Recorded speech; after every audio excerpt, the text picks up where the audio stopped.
How about this? Yeah, all the things here today. Okay, I'd like to call the meeting of the Planning Commission to order for February 28th, 2024. And may I have a roll call, please? Chairperson, Here. Vice Chair Lloyd, Commissioner Borders. Here. Commissioner Brooks. Here. Commissioner DeChristopher. Here. Commissioner Kilgore. Present. Commissioner Cron. Here. A quorum's present. Thank you. And may I ask Commissioner Borders to lead us in the Pledge of Allegiance? Please join me in the pledge. I pledge allegiance to the flag of the United States of America and to the republic for which it stands, one nation under God, indivisible, with liberty and justice for all. Thank you. Okay. I would like to invite the public up for public comment at this time to comment and discuss any topic that is relevant to or within the authority of this public body. So please come forward, sign in, push the green button, and state your name, and you'll have 3 minutes. Thank you.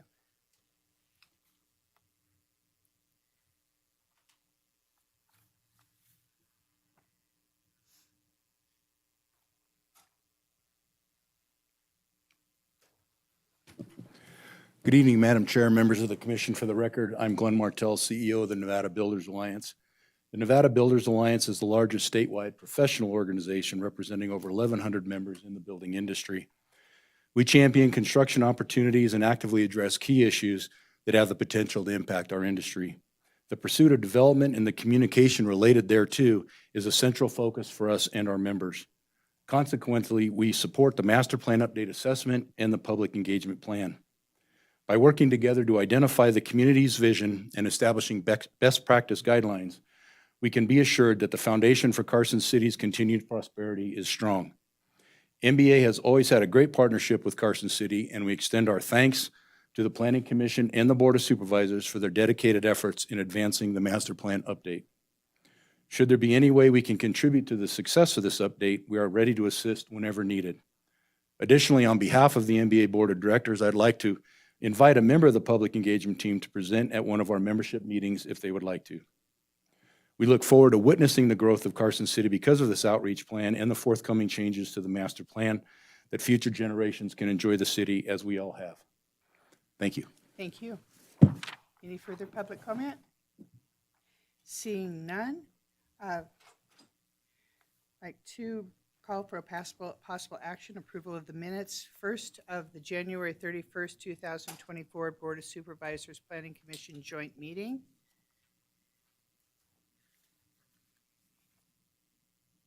And I'd like to note that Vice Chair Sienna Lloyd is now present. Madam President, I move to accept the minutes of the joint meeting on January 31st, 2024. Do I have a second? I second. Second by Commissioner DeChristopher. All in favor? Aye.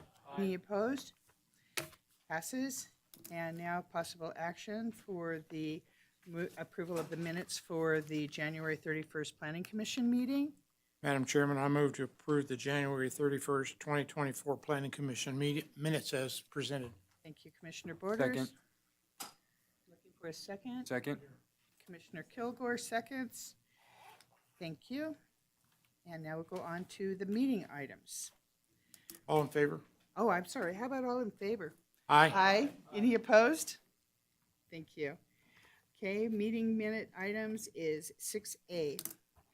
LU 2023-0451 for possible action and discussion and possible action regarding the request for a special use permit, SUP, to allow for a maximum roof height of 36 feet 2 inches and a maximum parapet height of 41 feet 6 inches for 4 new warehouses and distribution buildings on parcels zoned limited industrial LI located in the north side of Arrowhead Drive between Technology Way and Bowers Lane, immediately south of Eagle Valley Golf Course. Assessor parcels number APN 005051-22 and 005051-23. And Ms. Heather Ferris, please. Heather Ferris for the record. The subject site is currently vacant and consists of 2 parcels totaling 24.31 acres in size. The applicant plans to construct a warehouse and distribution center, including 4 separate buildings totaling 341,800 square feet. The property is zoned limited industrial. A warehouse and distribution center is an allowed use in the LI zoning district. However, the structures are proposed to be taller than the allowed height of 32 feet. Per Carson City Municipal Code 18.04.195, structures may exceed the allowable height subject to first obtaining a special use permit. The applicant is requesting an SUP to allow for a maximum roof height of 36 feet 2 inches and a maximum parapet height of 41 feet 6 inches. The SUP is focused on the increase in height, not the use itself. The requested height is in keeping with other zoning districts in the area, which allow for a 45-foot maximum height. Additionally, if you guys are familiar with the Harley-Davidson building, that received approval back in 2003 for 65-foot height maximum. Additionally, Title 16 of the municipal code requires all construction to be compliant with the Code of Federal Regulations. The FAA provides a notice criteria tool on their website to determine whether or not a proposed structure will require further study to determine its potential impact to air navigation. The applicant was required to submit an airspace analysis to the FAA, and on January 19th, 2024, the FAA issued a determination of no hazard to air navigation based on the designs that are before you this evening. There are 7 findings of fact that the Planning Commission must make in the affirmative in order to approve a special use permit. Staff has made those findings in the affirmative and is recommending approval subject to the conditions of approval included in your staff report. We've received 1 written public comment related to this item, noting concerns primarily with traffic, and that's included in your late material. Karen Downs is here representing the project and may wish to address the commission. I'm available for questions, but first, Stephen Pote with Development Engineering would like to address the commission. Thank you. Thank you, Heather. Stephen Pote with Development Engineering for the record. As Heather mentioned, we received public comment with respect to traffic in the area. I just wanted to speak to that. A couple months ago, we actually had a conversation about a similar project where there was a special use permit for building height, and on that permit we had conditions related to transportation and other utilities that the city maintains. After that discussion with the Planning Commission staff, took another look at our policy of evaluating all of the infrastructure regardless of the special use request, and have decided that that was not the most accurate way that we should be approaching these special use permits. So as you know, with a special use permit request, there can be conditions of approval. In order for those conditions of approval to be constitutional, they have to be proportional to the request being made. So for instance, if you had like a daycare coming in, we couldn't require them to construct a whole new freeway across the city. That wouldn't be proportional to the project. There also has to be a nexus between the condition of approval and the request being made. So in this case, the height of the building doesn't have a nexus or a link, a connection to the traffic per se. So what will happen is if the commission chooses to approve this special use permit, what would happen next is the project would go to building permit. At that time, they would be required to submit a traffic impact study, and staff would review that with the transportation department and make any necessary corrections and mitigations at that time. So I will point out that one of the issues that was brought up was Bowers Lane, and that is the traffic on Bowers Lane is an issue that the transportation department is aware of, and it is one of the issues that we want the project to address with their traffic impact study at the time of the building permit. So. All right, thank you, Stephen. Any questions of the commission for the staff? Seeing none at this time, I'd like to bring the applicant up, or the applicant. I'm sorry, I do. How about, I'm sorry, Commissioner Brooks?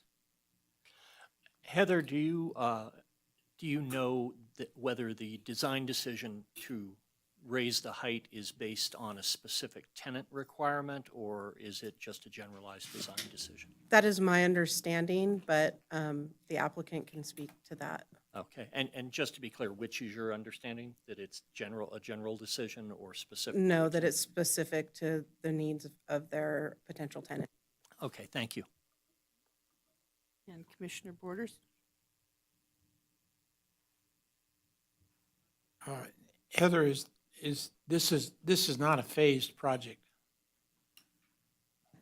Is not being proposed as a phase, but they certainly can build it in phases. No, I was going the opposite way. If it was phased, it just seemed like I don't know how you get all 4 of them built within the scope of this permit.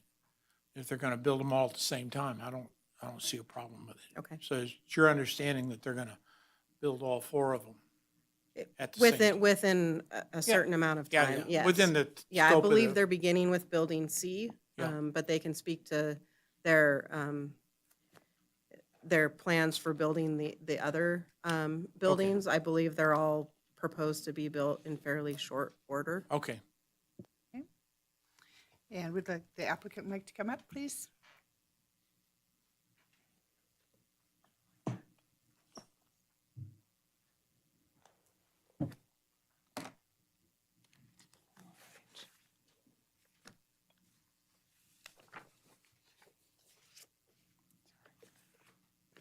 All right. Good evening, Chair Preston and Planning Commissioners. My name is Karen Downs. I'm with Manhard Consulting, and I'm here on behalf of the Tom Johnson family, who's partnering with Toll's Development Company for this Arrowhead Drive Warehouse Distribution Center. I'll try not to duplicate what Heather included in her presentation, but we do have the project location on Arrowhead Drive. It's south of the golf course and kind of northeast of the Carson City Airport. I do want to note that there's 2 parcels there existing. We would propose a parcel map with this project that will split it into 3 parcels in accordance with our site plan.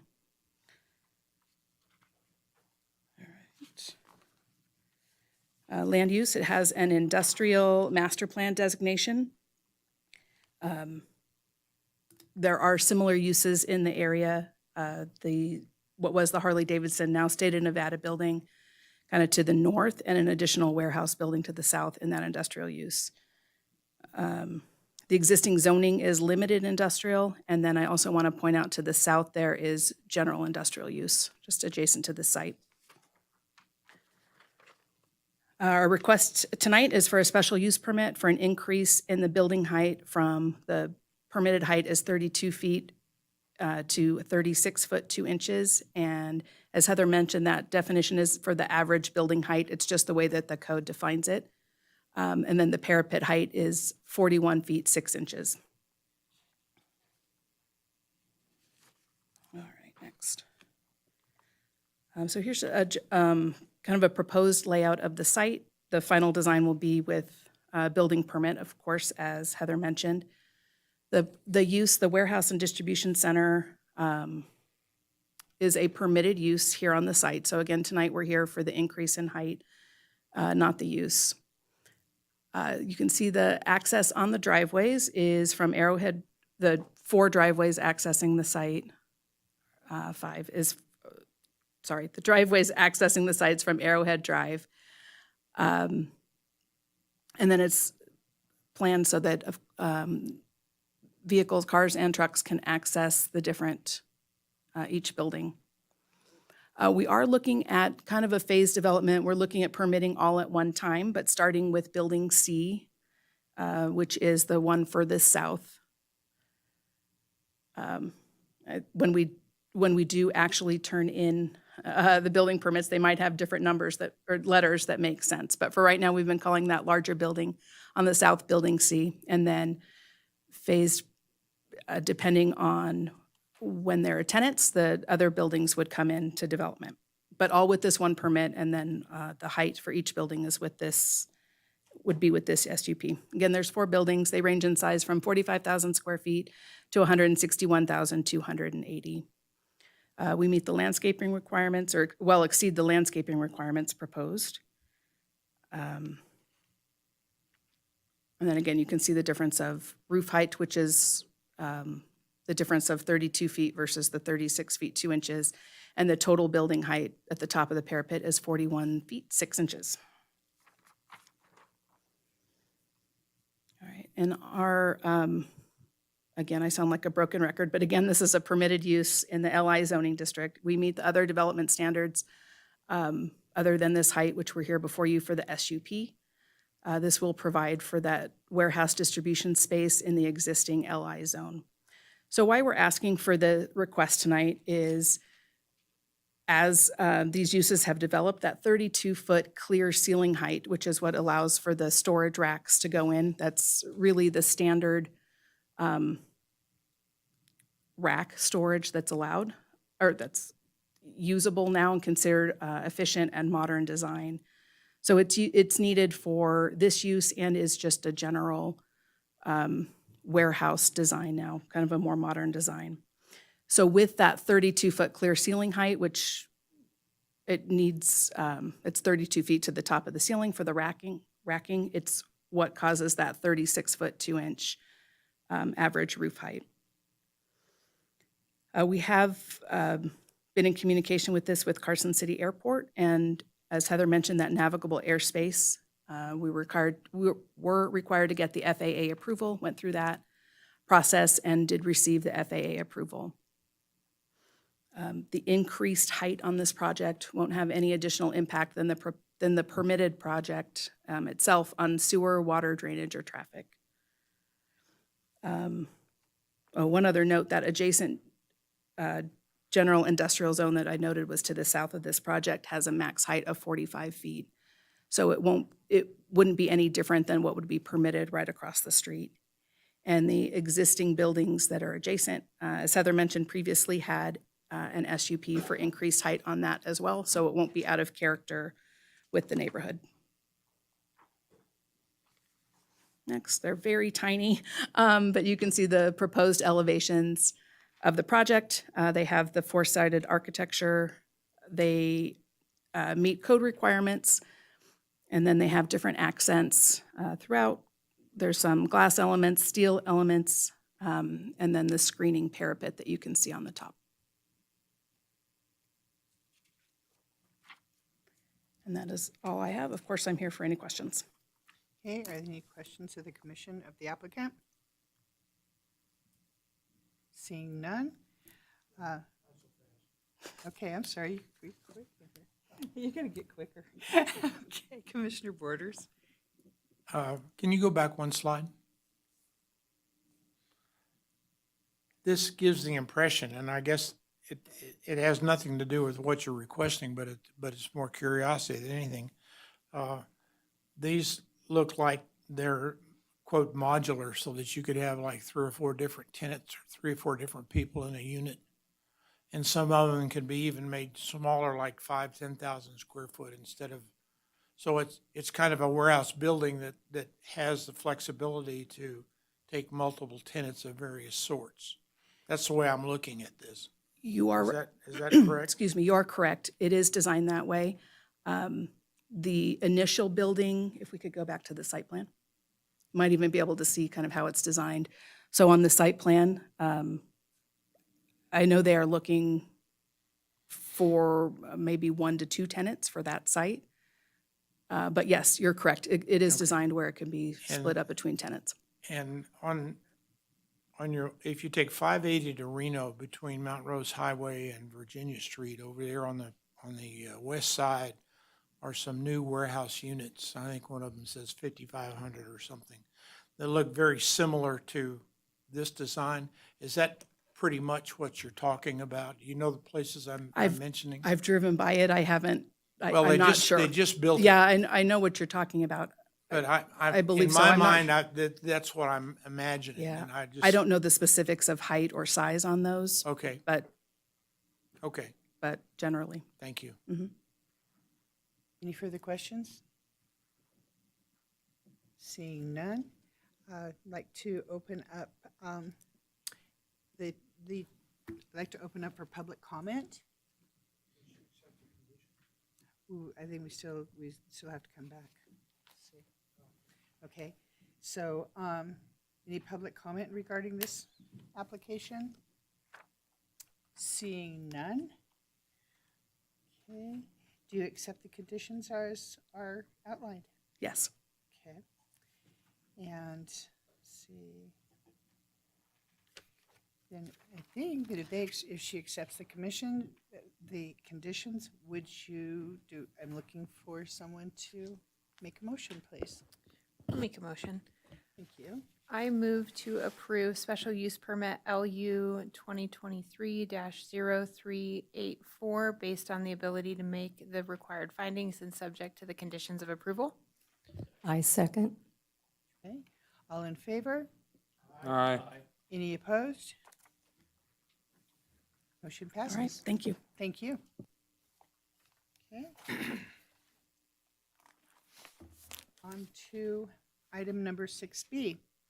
This is for a variance for possible discussion and possible action regarding a request for a variance VAR 2024-0012 to reduce the required front yard setbacks for a property zone single-family 5 acres located at 5645 Highway 50 West, Assessor's Parcel Number APN 0070107.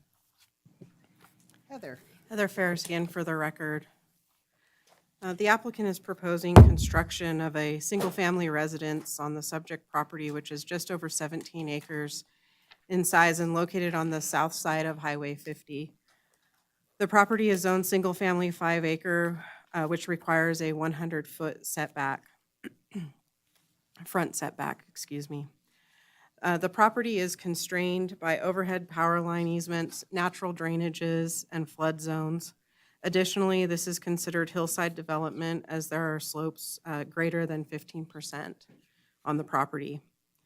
As a result of these constraints, there are limited areas where the house can be located, and the applicant is requesting a variance to reduce the front setback from 100 feet to 39 feet from the front property line. This would also result in a setback of approximately 190 feet from the center line of the highway and approximately 155 feet from the edge of pavement. The reduced setback will allow for construction of the residence in the least constrained portion of the property. Per Carson City Municipal Code 18.08.025, there are 2 findings that must be made in the affirmative in order to approve a variance to setback in the hillside development area.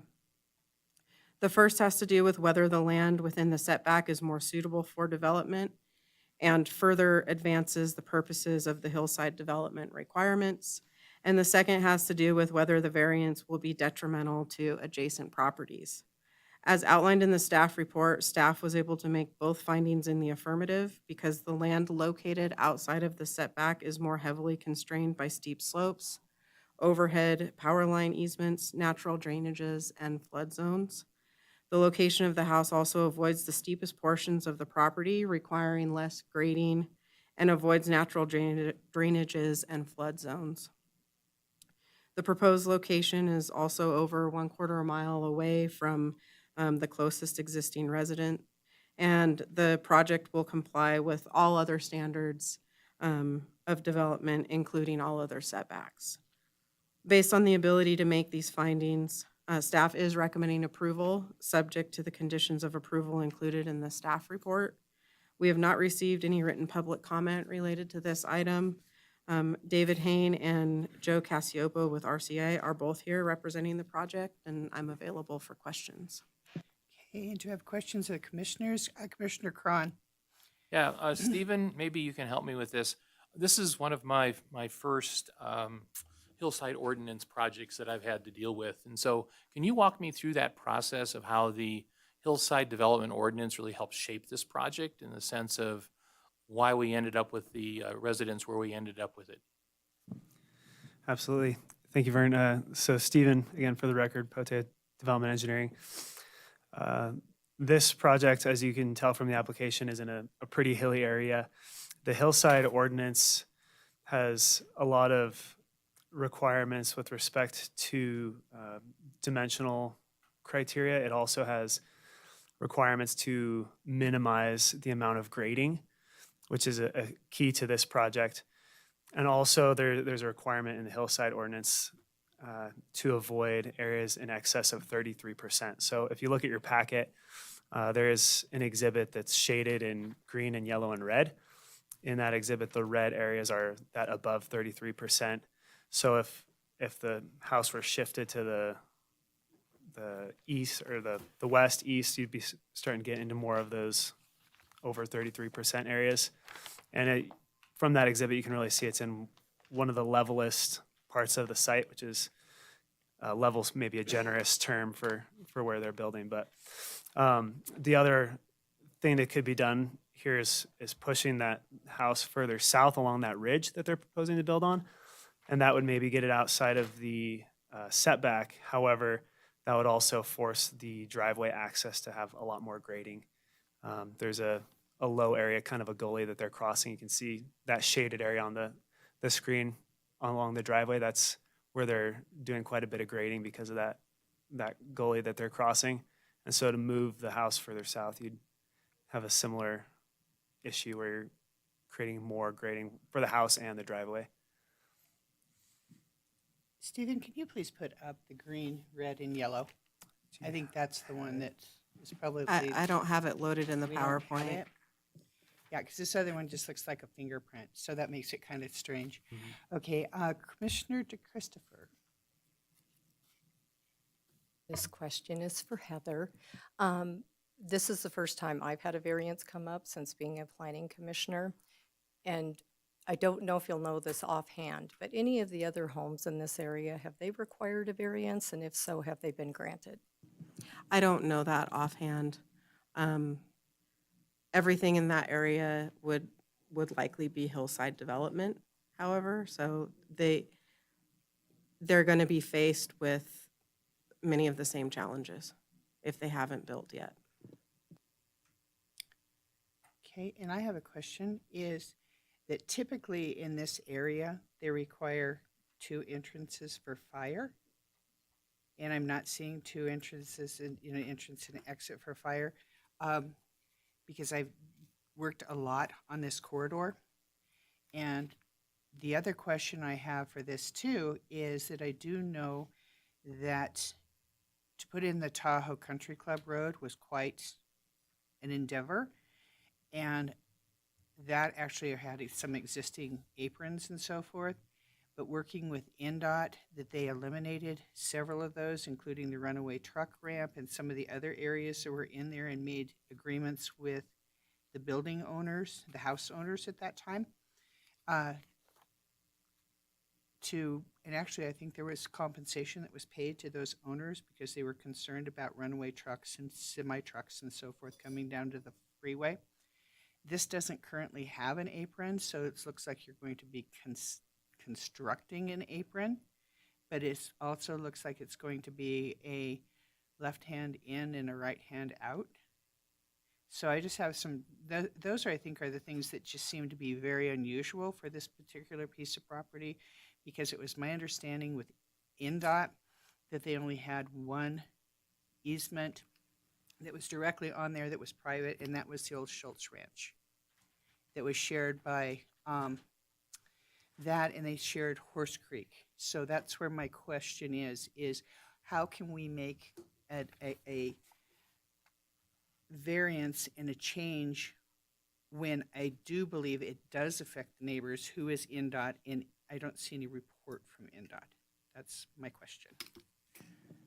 So Heather Ferris, for the record, I will address your question about the fire department. The fire department was provided with this and has did not have any comments or concerns with their design. This is a driveway serving a single house, so I don't believe that as long as they have the turnarounds, I don't believe that the fire department has any concerns with serving this particular residence with the slopes that they're proposing on the driveway. We did not receive any comments from them stating that. Okay, not in the fact that there's a Jersey barrier in between, and for them to service it, they'd have to come up and down and around and through? They did not have any And issues. they did not? I just, the No. reason I find this so strange is because we worked with Serpus at Cotes and Ford's up in that particular area, and with the city, with the state, you know, on those, and everyone, they said they needed to have a second access. So that's what I think is just a little strange. So I did want to note that. Stephen can speak to NDOT. Stephen Pote for the record. So staff did reach out to NDOT, and our understanding is that, yes, this section of the highway is a restricted access facility, which doesn't mean that they can't have access. What we heard from NDOT is that the applicant could do a public records request to determine if there's an existing approval, or if they would be able to get one at this specific location, because it does vary along the alignment of the highway, and the applicant may be able to speak more thoroughly to that if they already have that approval or not. So my question would be, is without that approval, why would we be approving something? So that's what I'd be throwing out there, and Joe, let's throw it to you, okay? Excuse me, thank you. Joe Cassiopo with Resource Concepts, representing John Wood. He has this 17-acre parcel, and to answer your question, as I understand it, we do have an approved NDOT encroachment permit for this area, for this location. We originally looked at trying to access this parcel from the west a little bit. There's an old access that comes down to it. It was an old access road to service the creek and the culvert and whatnot.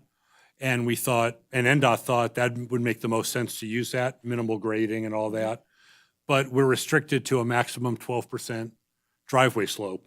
And that road was about 20%. And to get it 12%, by the time we got to the bottom, we had about 14, 15 feet of fill.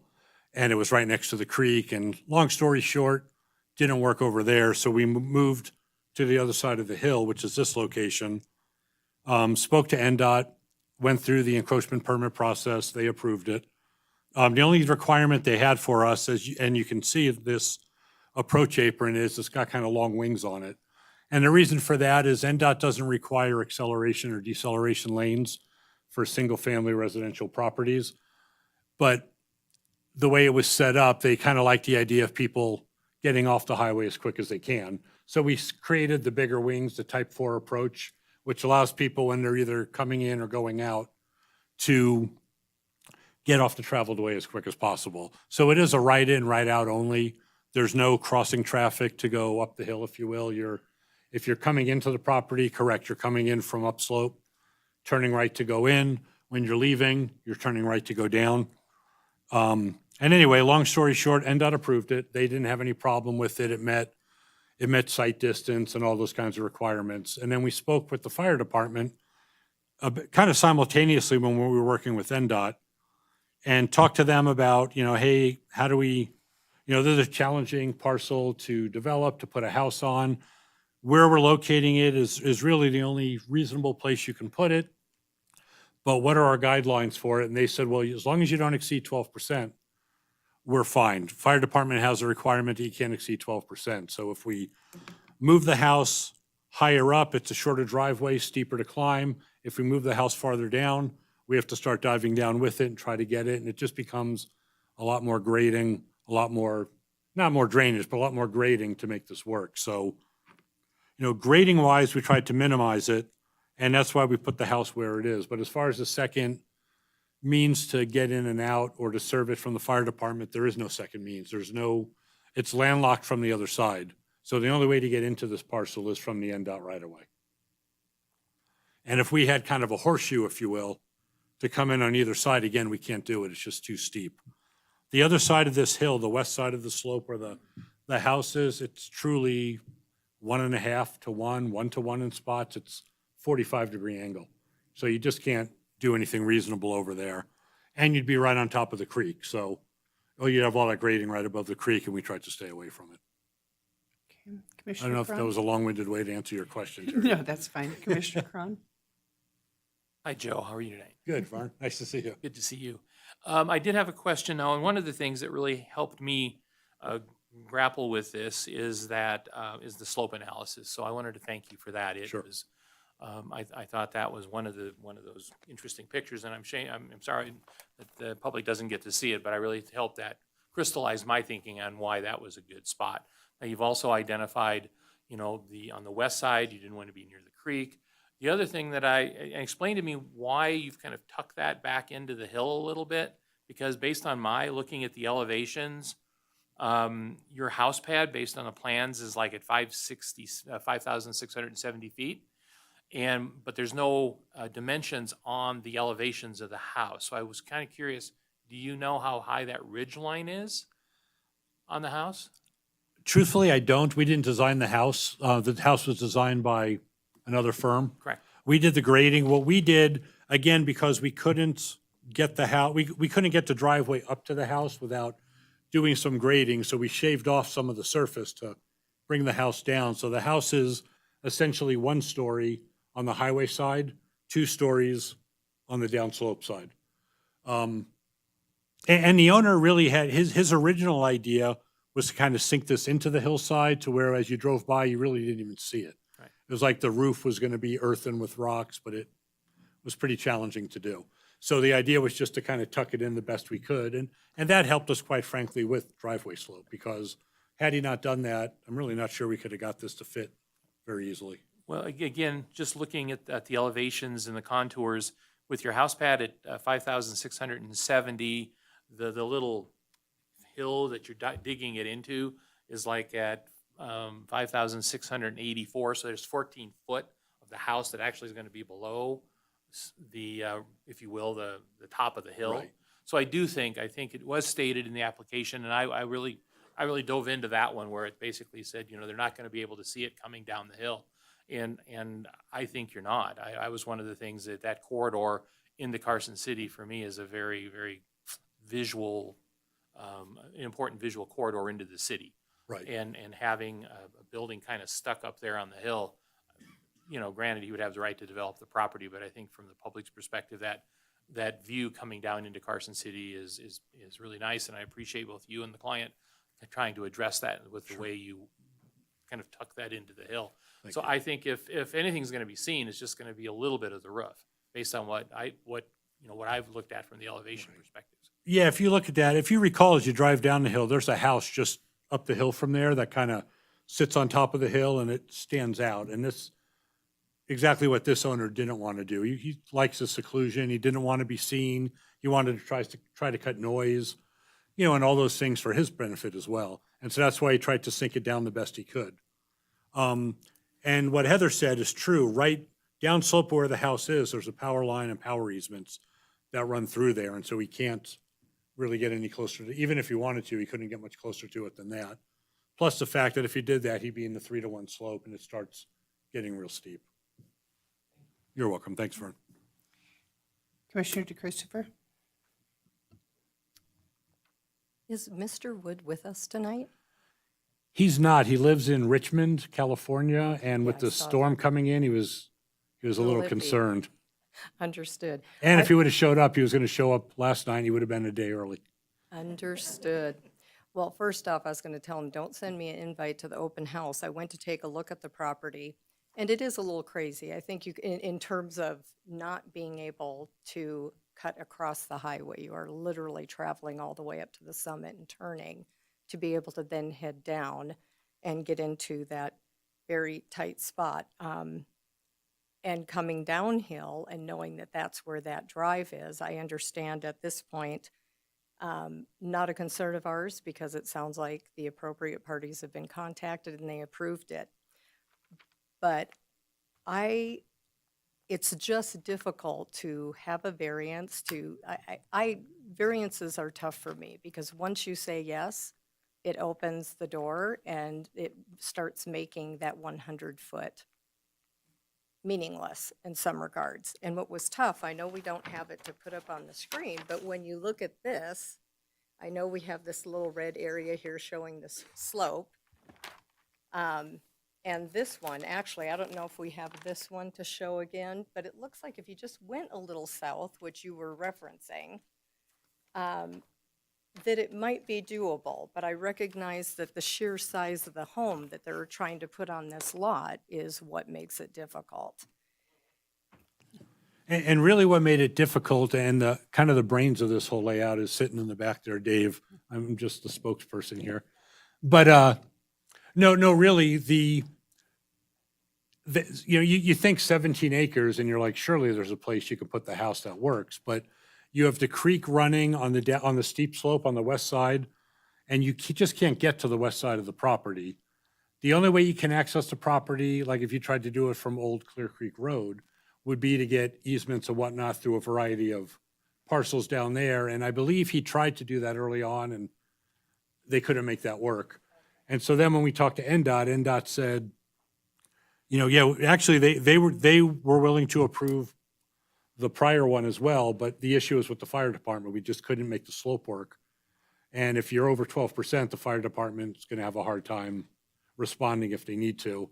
And then just to your one point about having to go to the summit to turn around, you actually can exit at that little clover leaf for Clear Creek, which is just above this. So you don't have to go up to the summit and turn around. About a mile or so up is that. Well, I mean, if there's an issue like that, then you could certainly have a problem. But we looked at, tried shifting it here and there, and it was a challenge to get the slopes to work and stay out of the existing 3-to-1 slopes and not create a whole bunch of grading that nobody wanted to see in the first place. Okay, so just a follow-up question. So if, just for the sake, hypothetically, if the home, current footprint, was moved south, would he lose his view? It would depend how far south he went. I mean, the hill slopes down to the south, so the farther you go, eventually you would lose your You would view. lose your view. But between where he's at and the bottom of the slope is a pretty wide power line easement. It's not just a regular wooden pole easement, it's a transmission line easement. So it's quite significant. And so even with the earlier comment that it would require additional grading, working with the soil in order to move it south, so it's a price tag issue. It could be done, but it's a price tag issue. It's a combination of a price tag issue, but really it's also a driveway maximum slope issue. By coming down, it was just as hard to go down the hill as it was to go up the hill. Everything out there is roughly 20% or steeper existing grade. And so you're trying to chase a 20+% slope with a maximum 12% driveway. So if you can imagine, as you have to climb this, but you only climb it like that. And so the farther you go, the more cut or fill you have to do. And I thought we were talking about south of that, not the one coming up on the summit. The part actually accessing onto the highway. I thought where the issues actually were, and I'm so sorry we can't all see this, but I thought the issue was here, not up here, so that by moving it down with the additional grading, I realize it wouldn't be changing anything for access going the route to the summit, coming out on the highway. It was just moving it down to not require a variance. But you're saying that if we didn't do the variance, it would be steep coming back out on the backside. Moving it south would change the pitch of the. So let's say hypothetically, he moved the house to that lower elbow of the driveway. We're in the, and again, we're in that easement, or we're very close to that power easement. And so they're very restrictive about what you can do in there. And you certainly can't build the house or any of that stuff in that power easement. So while you could theoretically put the house, say, at that elbow, you can't because of the NV Energy issue. Okay. Thank you. You're welcome. Thank you. Okay, Commissioner Kilgore? I think all my concerns were addressed, but really commend the way that this was designed. I spent a little time in my youth playing a sim game called Skylines and Streets. And that's it's quite the work you did there. And in fact, I like to design stuff like this because then it kind of looks like something natural, almost like it's its own creek running. The way that you were able to get that grade in on that, I did go and check out the site and may have even done some four-wheeling around that site in my much younger days on the backside there. But I never thought this would be developed in this manner, and I'm actually really excited to see something be capable of being put there, because without the engineering that was done on this slope, it's just impossible to get that done. So once again, yeah, I commend the ability to actually get there and be excited to see this come to development. I appreciate that. Thank you. Yeah, this guy here, Dave, I kept telling him, change this, change that, and he kept finding ways to do it, so. Commissioner Borders? I've got my question's more toward Heather. And there's been no building permit submitted yet, apparently, for this, as I understand it. No, there has not. As it goes through that process, if there's, my concern is the issue with NDOT. And as they go through this process, well, somewhere along the way, we're going to have to record the fact that NDOT said that this is okay.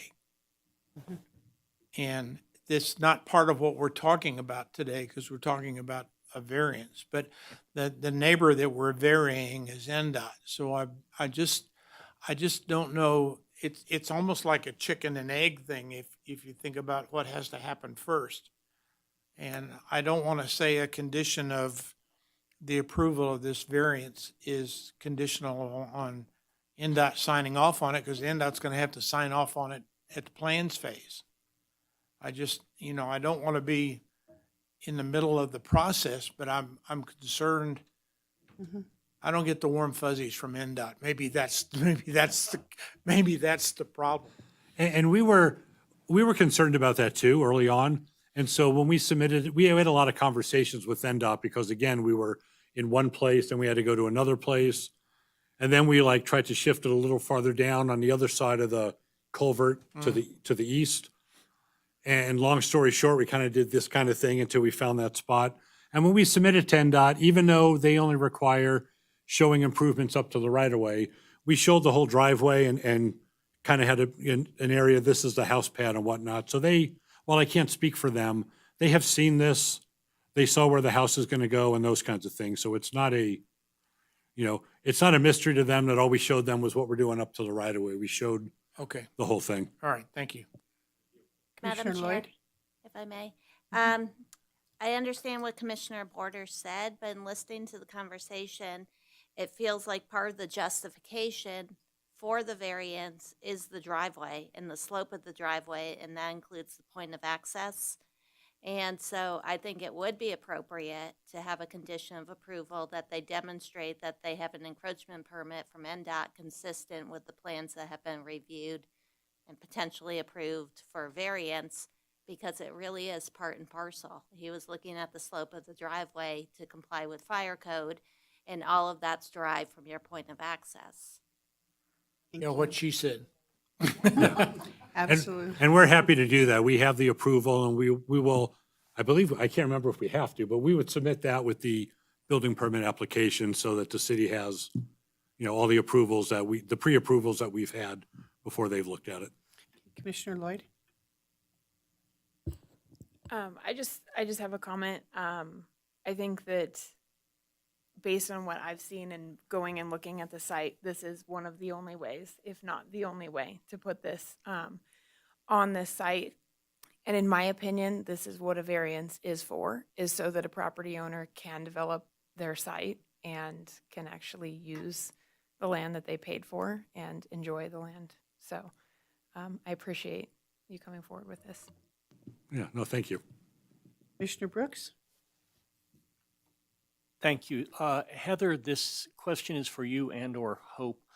Based on Commissioner DeChristopher's comment about variances sort of metaphorically opening a door, I'm wondering, as a legal matter and as sort of an anecdotal matter, do variances end up opening a door for other variances in your experience with the city? No, they don't. Each, each situation is evaluated on its own merits. Each parcel, each development might be different, might have different reasons, different constraints. So it's very specific to this particular site and this particular development. Thank you. Okay, any further questions of the commissioners? Seeing none, I'd like to open it up for public testimony. Any public comment? Okay. Hi. Okay, Jeff Hawkins, hold on a second. I need you to sign in, and I need you to hit the little green button and just state your name so that the recorder can have it for you. Thank you.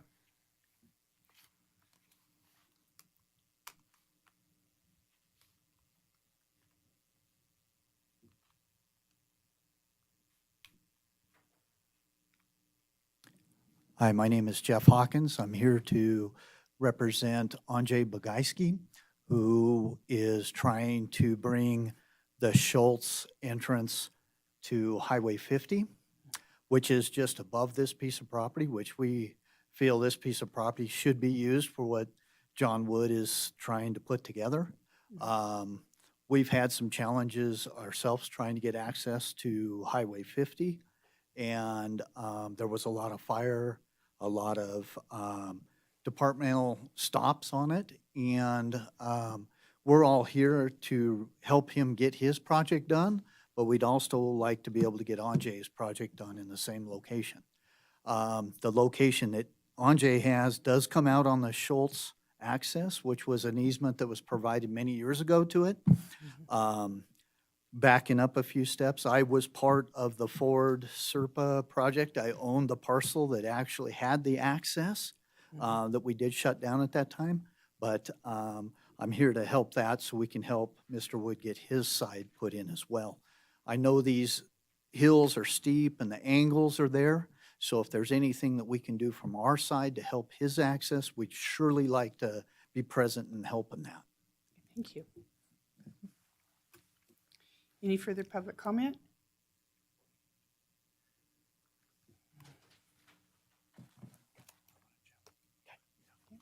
You bet, you bet.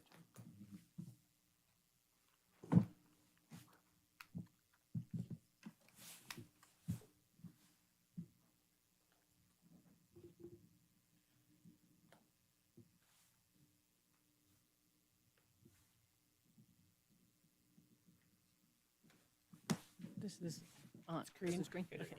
Hi, my name is Jeanette Bloom. I've been up Clear Creek Canyon for probably 35 years now. And I met with Mr. Wood.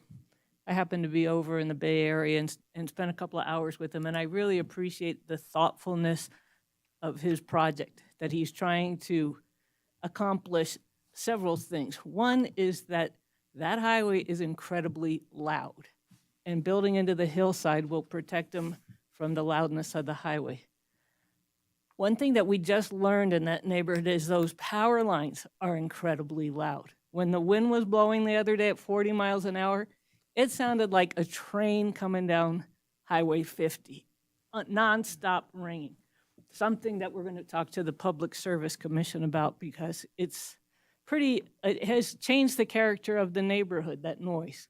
I mean, the highway is loud enough, and I think it's louder now since they have done some fire mitigation work along Highway 50 corridor, and they cut down a lot of trees. So it's not that quiet of a place to live, and that close to the highway. I understand he's trying to get into the hillside so that he'll have a little bit more quiet from that highway.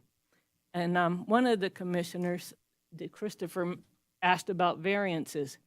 It's my personal opinion that the reason he's asking for a variance is because the zoning of this area is incorrect. It's single-family 5 acres with incredible setbacks that cannot be met because of the hills.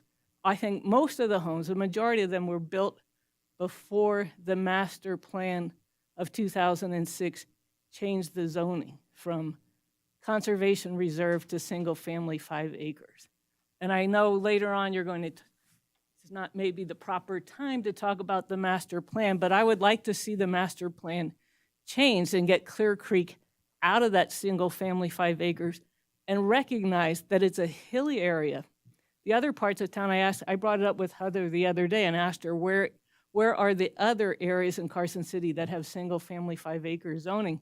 I think they're down by the river where it's flat.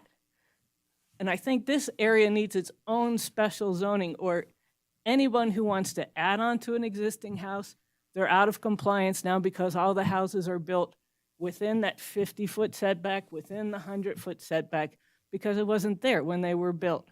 I will mention, and this is like a pet peeve of mine, that zoning was changed with no notice to anyone. I mean, it's the general notice, yeah, we're working on the master plan, but I think it took me several years to realize that they had changed the zoning on the house. I'm like, what? So, I had a neighbor who kept insisting my garage was too close to his property line. I'm like, I know I got permission from the county, it was all built correctly. So I think if anyone else wants to build up there, you're gonna see more variances because I truly believe the zoning is incorrect. It needs its own special use area in recognition that it's a hill, it's a huge fire danger, it's a canyon, it's got 2 creeks, it's got transmission lines. There's no place else like it. And if you worked on the Golf Club Drive, it's not easy up there to do anything. And personally, I was telling Heather, I said, I don't think I could have built my house because I have 150-foot setback from Clear Creek. There's a second creek, which is the creek that this property's on, 150-foot setback from there. I've got 2 drainage easements. I have Clear Creek Road, 80-foot wide easement. I also have 3 acres on the other side of Clear Creek I can't touch because it's private conservation reserve per the parcel map. So I think of the 8 acres I own, I can develop on maybe 2, and that's it. So I'd support Mr. Wood's project. I think it's, well thought out. I think the variance is well deserved. I think if you push it down the hill, he's gonna have the noise from the highway, the noise from those power lines. And he could, I don't want to encroach on your domain, but he could be too close to the creek if the house gets further down that hill. I walk my dogs up there all the time. It's very steep. It's not my favorite place to walk, but it's a shortcut to somewhere else. So I go through there, and I'm in pretty good shape from it. Okay, well, thank you. Thanks. Okay, bring it back to the commissioners.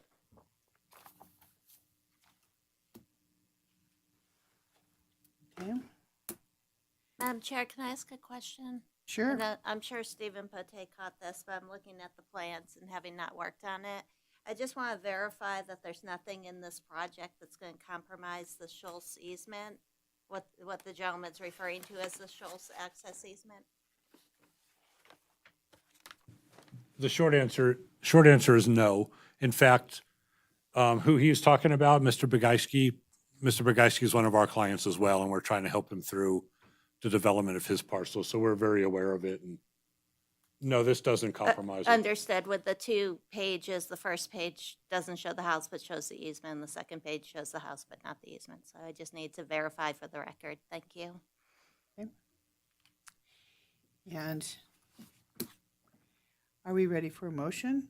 And if we do have a motion, the question would be, are we going to add the information about NDOT? And is anybody prepared? And Commissioner Borders. Well, I tried something, but I like Heather's words better. Yeah. I would like to include a condition of approval number 5 that says that the applicant will provide certification from NDOT that the easement access is available.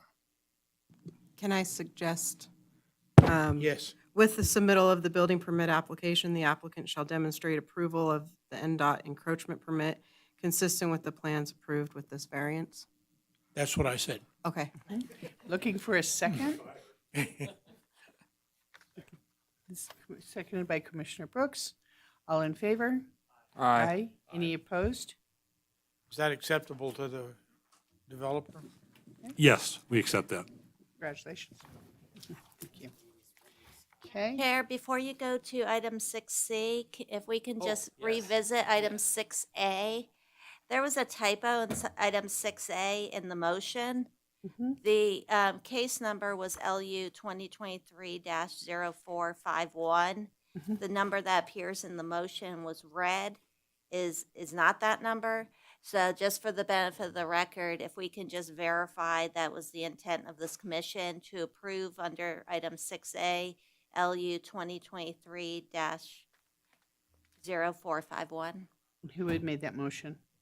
I made that motion and I amend my motion to whatever Hope said. Okay, great. Thank you. Okay. Now going on. We still need to vote on that now? on- Just for the record, I think a vote would be appropriate. On, I'll second that motion. all in favor? Aye. Any opposed? Nope, motion passes. Okay, now back over to item 6C. 6C is LU 2024-0011 for possible action, discussion, and possible action regarding a request for a special use permit, SUP, to allow for the co-location of a wireless facilities on an existing stealth monopine communication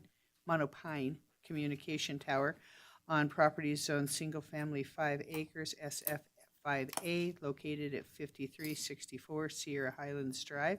Assessor parcel number APN 007-05166. And Heather. Good evening, Heather Manzo for the record. So this request is to co-locate, so to add or modify antennas and equipment on an existing monopine facility. So there's no new development associated with this request aside from replacing parts on the existing tower. So the tower is located on the far west portion of this residential parcel and has been in place for about 20 years now. So what this is the ground equipment modifications. It's showing basically on the right-hand side, you see some blue areas, some new lines that are being run, and one of the cabinets is being taken out and replaced with a different cabinet. So that's all behind the fence and isn't visible to really anybody. There's a screening along on the fence line.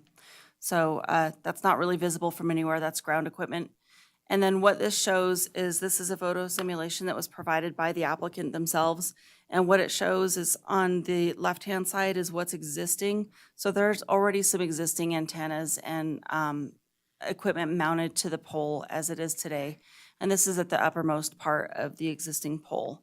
So they're going to take all of that down and add a new arm and some other new antennas and add the screening material that goes on the antennas. It's, for lack of a better word, like green fuzz. So it is intended to stealth that equipment and color it the color of the monopine tree limbs. So that's the photo simulation. And I did want to note that those photo sims were kind of taken from like a ground level view, so you're kind of looking up at it.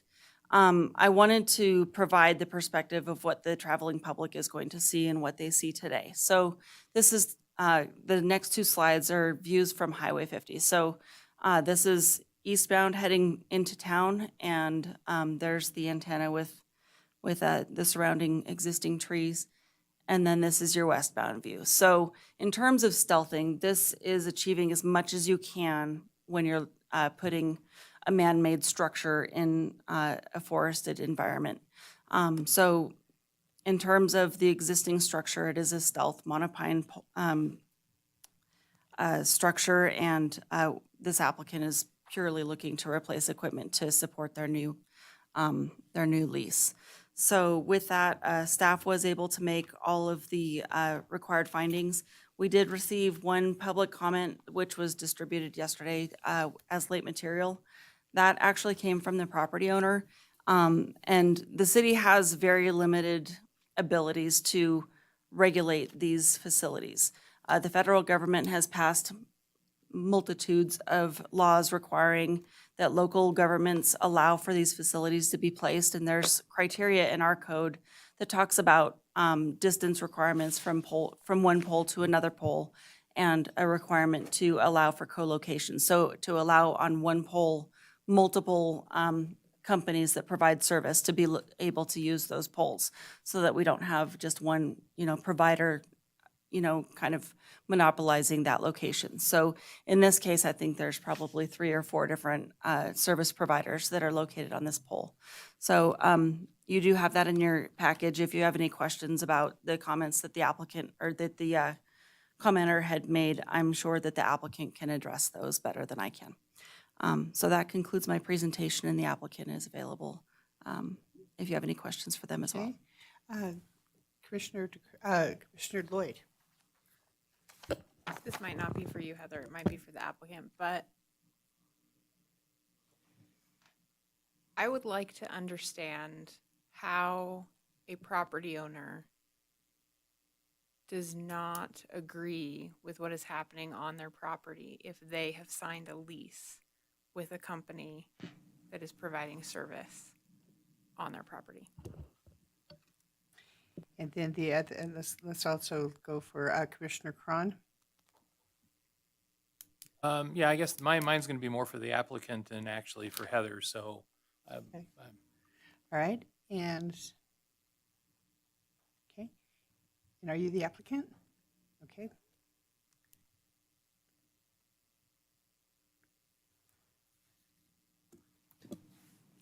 Good evening. I'm Fernita Stapleton with Crown Castle.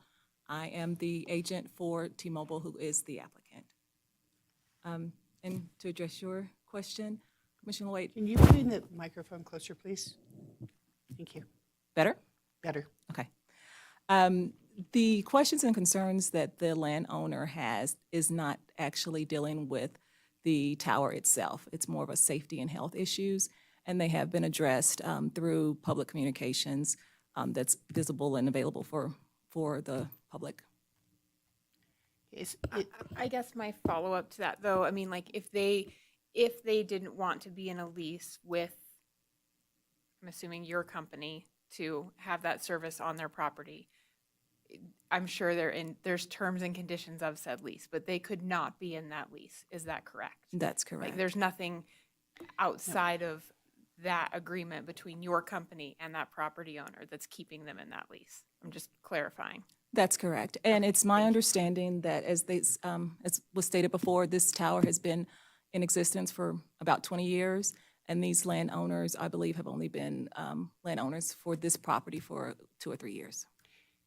Yeah, and I'm going to say the same thing, because this tower went in the same time, because I liked your picture, I have to say, Heather, because we went out there and saved those trees out there. So anyway, what I wanted to say about that's been on there for about 10, 12 years. But the prior owner, Mr. Ford, is the one who signed the initial lease on that. And then it was conveyed through, and that lease was part of the title. Correct. So it would go directly over to the new landowner. Commissioner Cron. All right, thank you. I guess after I drove up, although I'm not disputing at all what Heather's presented as far as the pictures go and what you see going up and down the road, I've become concerned as I stopped and actually got out and walked around on the project site that for lack of a better term, the stealthiness of the monopine is not as stealthy as it was 20 years ago. And so I don't think it is meeting what I think was the original intent of screening the equipment.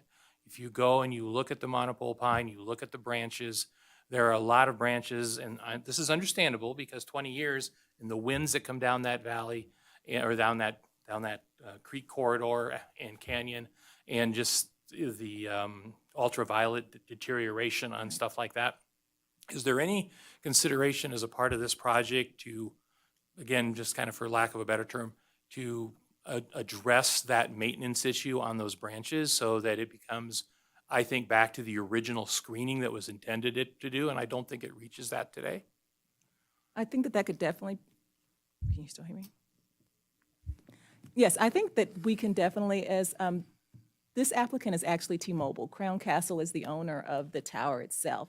So I believe it would have to be an agreement between Crown Castle and T-Mobile, the two companies, to decide, but it can definitely be a condition of approval.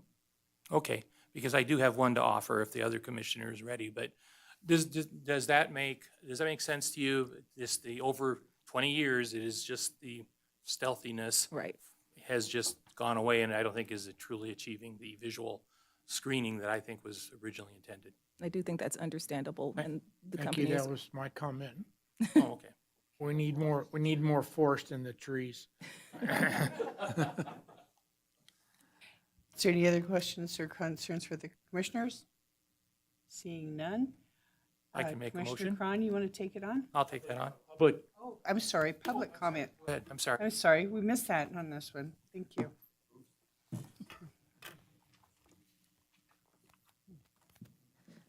For the record, Maxine Neitz. Sign in too, please.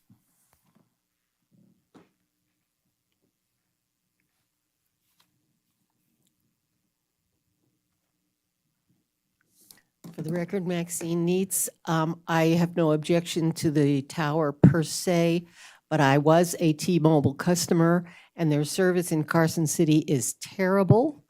And I urged them several times to put in a new tower or new tower service within Carson City. And what they're doing is clearly meant for benefit of Douglas County because of where it's located and where its direction, and they're still dissing Carson City. So I'd like you to take that into account. Thank you. Thank you. Okay, any further public comment? Ms. Brooks. Okay.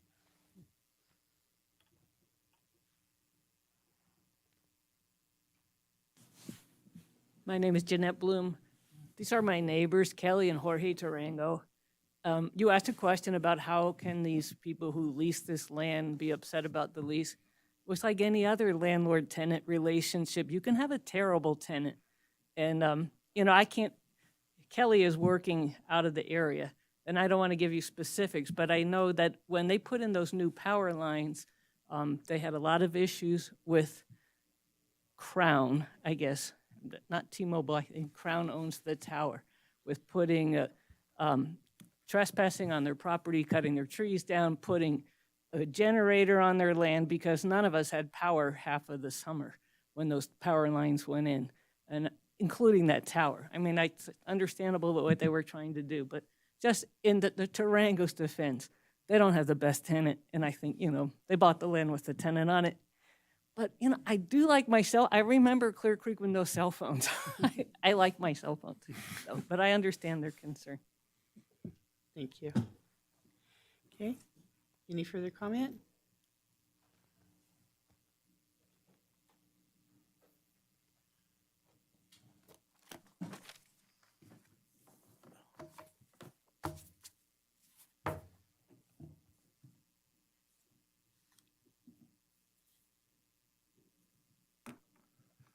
And push the little green button. I am the property owner, George Tarango. Good evening, everybody. So in regards to your question of why, Jeanette has actually said it correctly about me having a lot of issues with Crown themselves. They do a lot of stuff they're not supposed to be doing, and we're in litigation right now against Crown Mobile, or I'm sorry, Crown Castle, because they are the ones that leased it. T-Mobile, AT&T, and Dish are also up there on that tower. My concern was because of health and safety, like I stated on my letter. Because we're so close to the tower, we're the ones that are being impacted the most. I would think, and the reason I wrote the letter, and I don't know if you guys have it on hand, but it's due to the radio frequency waves. There's a lot of articles out there, some pro, some against. There's just a lot of articles and studies being done. My main concern, yes, I knew that the tower was there when I bought it. You're 100% correct. But they're updating these towers with 5G communication nowadays. And like I stated on my letter, these 5G towers or antennas are ultra high frequency and ultra high intensity. I don't know that if any of you are experts on radio wave radiation. I am not. So I was trying to bring it to the table. There's so many other antennas out there. What is the maximum peak? Because I don't know. I mean, maybe you guys know of what this radio frequency waves are doing, seeing that I'm the closest and my family would be hit the first, I guess, of what it can cause. Well, long-term, it says cancer, heart attack, brain tumors, right? Short-term, they can affect devices of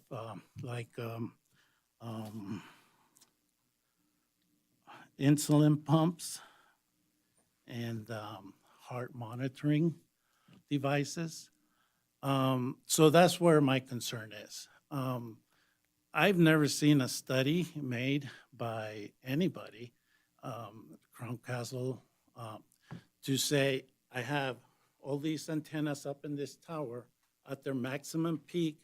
What is the radio wave frequency within a range? This is the first property I bought that had that tower antenna. And the more I look into it, the more I understand it. Obviously, I didn't, I figure it's a tower. People are going to come in and go, and do their maintenance. But as the more and more I deal with Crown and their ability to always shift blame to someone else is where my concern is at. I did speak with the local. Okay, sir. Okay, you have a 3-minute limit, and you've met that, and unfortunately, we can't answer any of this. Where you don't know, we don't know. So if I don't know and you don't know, how can you permit it? Is I guess the bottom line. Okay. All right. Well, the thing is that this is more of the FCC and some different things that they permitted. So that's kind of where we're at on that. So, okay. But Fine. no, we read your material and we understand your concerns. Yeah. Okay. Just so that I can answer your question, I did talk to the local Crown Castle person that takes care of the facility. They said that they were not planning on doing any of the camouflage. Okay, sir. I'm just answering. Okay, we can't talk to the Because of commission. the money The commissioner situation. the commissioners can't respond to public comment. I'm just answering his question. No, I understand. So that's all I got. Okay. Thank you. Thank you. For the applicant, if I could, Madam Chair? Yes, for the applicant, yes. Commissioner. Do you happen to know how long the lease is? I can verify the information. I spoke with our real estate group before I got here, and I believe it was, I want to say 45 years. 45 years? I believe so. Okay, thank you. Okay, bring it back to the commission. Any further questions? Okay, right, I'll give it a try. thank you. Can I ask a real quick question? Sorry, I was expecting one of you all. In the letter from Crown Castle, it says instead of simply co-locating the antenna and ancillary equipment at the site, T-Mobile can obtain the coverage necessary to serve your area without a disruptive new site build. So of course, we always like that. I guess the question is there a coverage map associated with this proposed improvement? And will that coverage map show that the improvement will benefit Carson City, or is it benefiting neighboring communities? And that's not something that will speak to the findings. It came up at public comments, so I thought it would be helpful to have that information on the record. Thank you. I don't have that information. I can take that back to our group that actually, our engineers that actually cover, that have that information about what areas is covered, because we do have studies on that. But I don't have that information. Okay. Great. Third time's the charm. Okay. I move to approve special use permit LU-2024-0011 based on the ability to make all the findings and subject to the conditions of approval contained in the staff report, with the addition of condition 11, which would state The applicant shall remove and replace any screening branches that have lost 50% or more of the branch's screening needles, if that makes sense. So so just follow up on that, just so everybody's clear on that motion, is that I'm not asking you to replace all of them. I'm just saying is that this is a maintenance issue as far as I'm concerned, and that if the branches have lost more than 50% of their needles, I believe they need to be replaced. Understood. Do you have a second? Madam Chair, before we do that, I would like to go back to what Hope said.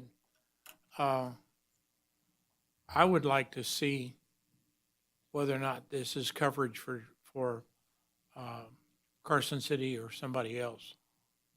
I think it wouldn't be important for us to know. I'm not sure it changes our findings and facts, but I think it would be something I'd like to see. And what I would try and propose is maybe we can continue this, and Crown can go back with a new design to show where they're gonna replace all the needles and give us a coverage map, and then we can go ahead and go from there with it. I don't know if there's any possibly appetite to do that or not, so I'm just asking the And- commission.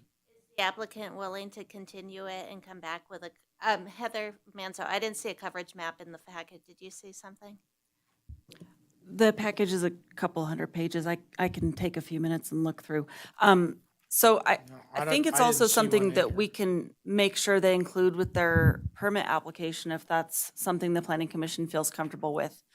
It's an existing tower, so But it's that is adding something additional that they can coverages. provide And a the other- coverage map border. for to make sure that when they get their permit, that they are demonstrating that there's not a huge overlap in existing T-Mobile coverage in this area.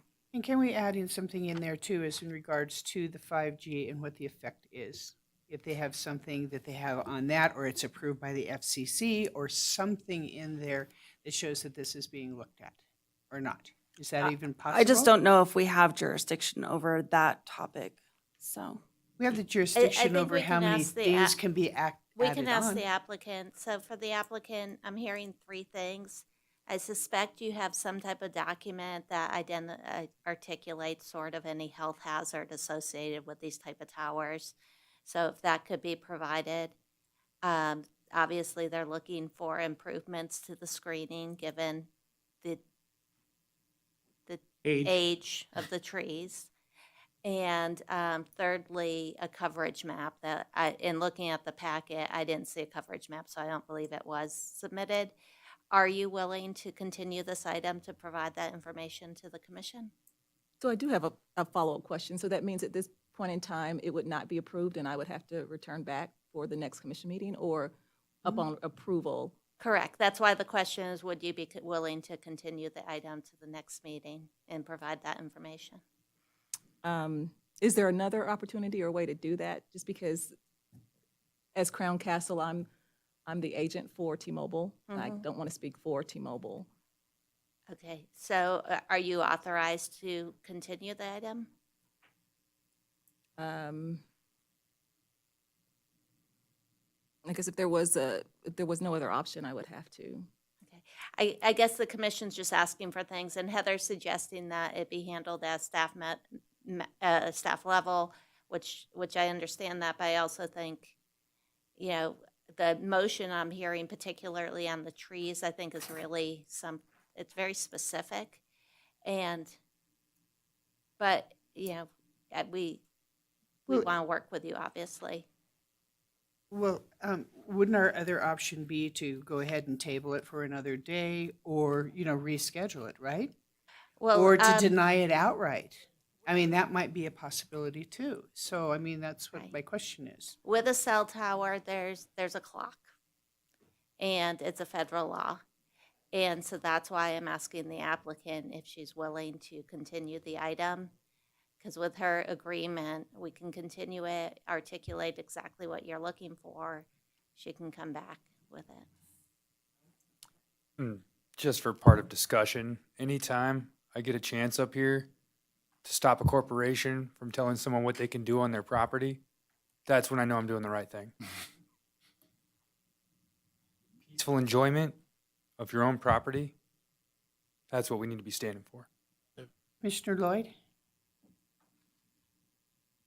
Well, that was before we had all of this discussion. Okay. I was going to propose that we can make additional very specific conditions that Hope would probably dislike, and I don't think that our applicant would like either. That would say something to the effect of like, if not more than 90% of the coverage benefited Carson City, then we would not approve it or something to that extent. So like, I think that seeing a coverage map would be beneficial. I don't think that I would approve it at this time. So that's where I am at personally. And Commissioner Brooks?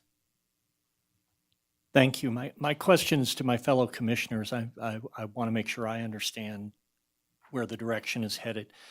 Is the feeling that we want a coverage map to, that if the coverage does not benefit Carson City beyond a certain percentage, we want that something that we can correct and make a condition of approval? Or is it simply to just verify broadly what the benefit is? I mean, I guess I'm looking to see if we're seeking a specific yes/no threshold on that issue, or we're just looking for general information. I think that's just one component. Actually, Commissioner DeChristopher. That's actually what I was going to ask Hope for, is clarification on what is in our purview so that we don't delay something for no reason if it's not within the scope of our authority. Right. On the coverage map, the applicant did indicate in the application that the co-location was to improve service. We did have public testimony that there's been issues with the service in Carson City. So I think, it may be that the special use permit, the antenna goes in a different place on the tower, something like that to improve service. It's information. But you did have the applicant comment on coverage and that the intent of this improvement, and I'm looking at the applicant because if I say something incorrect, please correct me. But in part, I'll say, is to improve coverage. And then we have testimony that we have poor coverage. So the question is, does this improve the coverage? I guess it's pretty typical with a cell tower to get a coverage map, wouldn't you say? I'll ask the applicant. It is. And as I said, I do believe we have that material available. I'm not the department that could provide it, but I believe our company could provide it. I think my only concern is how it will be gauged of if it's going to be improved to the degree that that is the person who is saying that there's no coverage. No, I understand. And the coverage maps that I've seen in my experience aren't at that level. Right. They show where there's coverage, where there's opportunity in a building, out of the building, and we wouldn't drill down that level. Correct. Yes, and we, as I said, I know our company does have it. I don't think it's in the material that was provided today, but we do have that and we can provide it. But I don't know how much it's going to actually address the specifics on a customer basis. Okay, or individual Commissioner Lloyd? basis. I guess where I'm going with some of this is when we say will not be detrimental to the use, peaceful enjoyment, economic value, or development of the surrounding properties, general neighborhood, et cetera, and we benefit Douglas County, but not Carson City, as a majority, if this is what this project does, I think there's an issue with that. And so I think that's something we need to see. I didn't necessarily want to just call that out, but I'm going to call that out on the carpet. And I think for me, I need to see that before we make a decision on that, or I'm going to say, I'm not supporting this. And if I may, I hear what you're saying in terms of serving the Carson City community. However, this is an existing tower that was approved 20 years ago. So it has a coverage range from the tower itself. And as the applicant has stated, they can provide information that shows where their current coverages are and if this is an overlap or if it is filling a gap. I don't think they can demonstrate that it's not going to provide coverage in a circular fashion to other residents. But this is an existing tower, and so we have to take that into consideration. It was approved 20 years ago at this location to serve a purpose in this area. Can I survey the commissioners? That's okay with you, Todd? This is Todd Reese, Deputy DA. Yes, you can survey the commissioners before taking a vote. Okay, great. However, I also have a few more comments. Perfect. As has been mentioned, the cell tower and communications industry is heavily federally regulated. Correct. There are many things that the local jurisdictions cannot stand in the way of or look into. Among those things is the emissions, the radiation that is federally regulated. If the equipment has been approved by the FCC, Carson City as a jurisdiction has no authority to object to the equipment. I'm not prepared to address from a legal perspective whether the board can object based on coverage, because I haven't looked specifically at that issue. However, it raises lots of red flags for me. That's the type of thing where it kind of goes to the foundation of the federal FCC laws, where the federal laws are designed to encourage and facilitate the rollout of wireless communications, and the laws generally do that in a manner that is not locality specific. In other words, sometimes a tower is going to be located in one county, even though it might serve, for the most part, people in another county. So I'm not prepared to say absolutely not. That can't be a consideration right now because I haven't looked into it, but I will say it raises red flags for me. And we can put more green fuzz on it, right? I think that maintenance, again, I haven't looked at the lease. I haven't looked at the prior approval of it, but if there's an issue with maintenance, I can't say right now that you can't ask them to maintain the facility. Okay. Okay. Given what Todd has said, I still would like to go ahead and actually query the commissioners. And I'd start with Commissioner Cron. I knew you were going to look my way. I do have a motion on the floor, and I'm more than willing to withdraw that based on the survey of the commission at this particular point. So I understand some of the commissioners' concerns, so I guess I want to hear where the rest of the commissioners at before I withdraw my motion. Thank you. Commissioner Kilgore. Okay, that's a good one. Yeah, I don't think that, our neighbor's gonna get better reception than us, so we can't allow this tower to go up. I'm pretty sure that does raise a few red flags. Relying on a survey, okay, so it's pretty simple. Even if you don't understand this stuff, and I didn't spend a lot of time doing it, but I did it for about a year.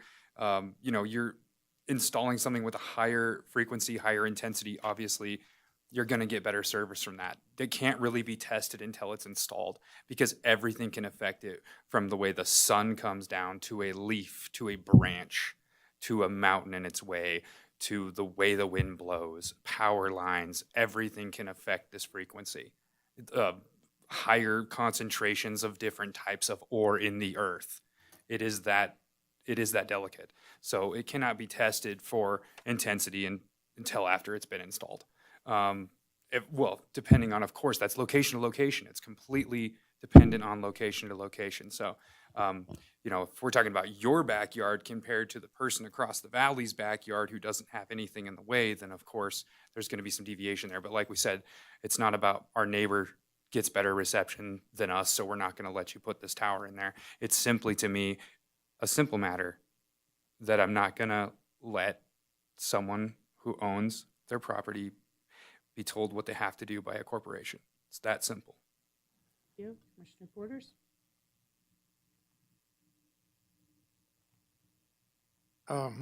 As an aside, UHF frequencies are in every military aircraft in the world, at least one radio. So everybody that's ever flown in an airplane has been bombarded with UHF radio energy. That's not saying that I like to live in a cell tower or I'd stand right in front of a radio mast, but UHF radio waves have been here for 100 years. I don't think this body has the authority to legislate the direction that things point. I don't think we can do that. We can be mad about it, but I don't think we can do anything about it. But also, I think from an initial input standpoint, it would have been nice to have a coverage map to talk about. Right. And that wasn't there.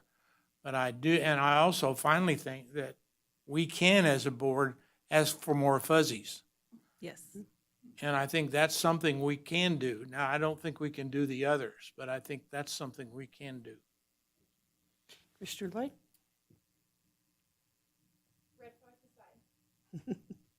I should probably turn on my green light. I still think that I wouldn't be able to make the findings without additional information that was not provided to us that we've asked for. And that's where I'm at. Thank you. Commissioner DeChristopher? Thank you. Yeah, I grappled with this one. But I came to page 3, where it says, "It is worth noting that wireless telecommunication facilities are regulated by the FTA Act of 1996, which prohibits local governments from adopting ordinances that impose unreasonable barriers to the siting of towers, antennas, and the provision of wireless service. Local governments cannot write regulation that would discriminate among providers of functionally equivalent services, prohibit or effectively prohibit wireless service provisions, or regulate personal wireless service facilities based on environmental effect of radio frequency emissions, assuming the facilities comply with the FCC regulations related to radio frequency." And sorry, I wanted to have that into record because that is why I would say I would have to support it, because anything else would be outside the purview of my role as a planning commissioner. So I would just go with the fuzzies, and perhaps that would be putting lipstick on the pig. But I think that's probably all we're going to be able to accomplish. Commissioner Brooks? Thank you, Madam Chair. I'm new to the Planning Commission, and so I don't have an immense amount of depth on these issues, but in the last couple meetings I've attended, I've been struck by the narrowness of our path. If you set aside those things which we under statute cannot consider, and set aside those things that in our role we should not consider, it's usually a pretty straightforward decision-making process. And I say that by way of background because I think this project is emblematic of how things we want can enter the process but might not necessarily be what the process requires. This is a question for Heather or Hope. Do we have nuisance laws on the books that would cover the tower not being up to snuff if indeed it got to a state where it was bad enough for that? And you're talking about maintenance issues directly? Yes. And aesthetic yes. issues. So the original special use permit would have had some rendering showing what the tree would have looked like when it was put in. Okay. And so we do have reference to go back. I'm not sure that T-Mobile can be required to follow up with that Certainly. maintenance issue because they're essentially a tenant in a building. Right. However, it is something that Crown Castle, as the tower owner, can be asked to address. So that's an example of us perhaps, even though it's a good idea, and I joined my colleagues in wanting the green fuzzies, but I get that it's a little bit of a stretch for this issue and this decision we're making right now.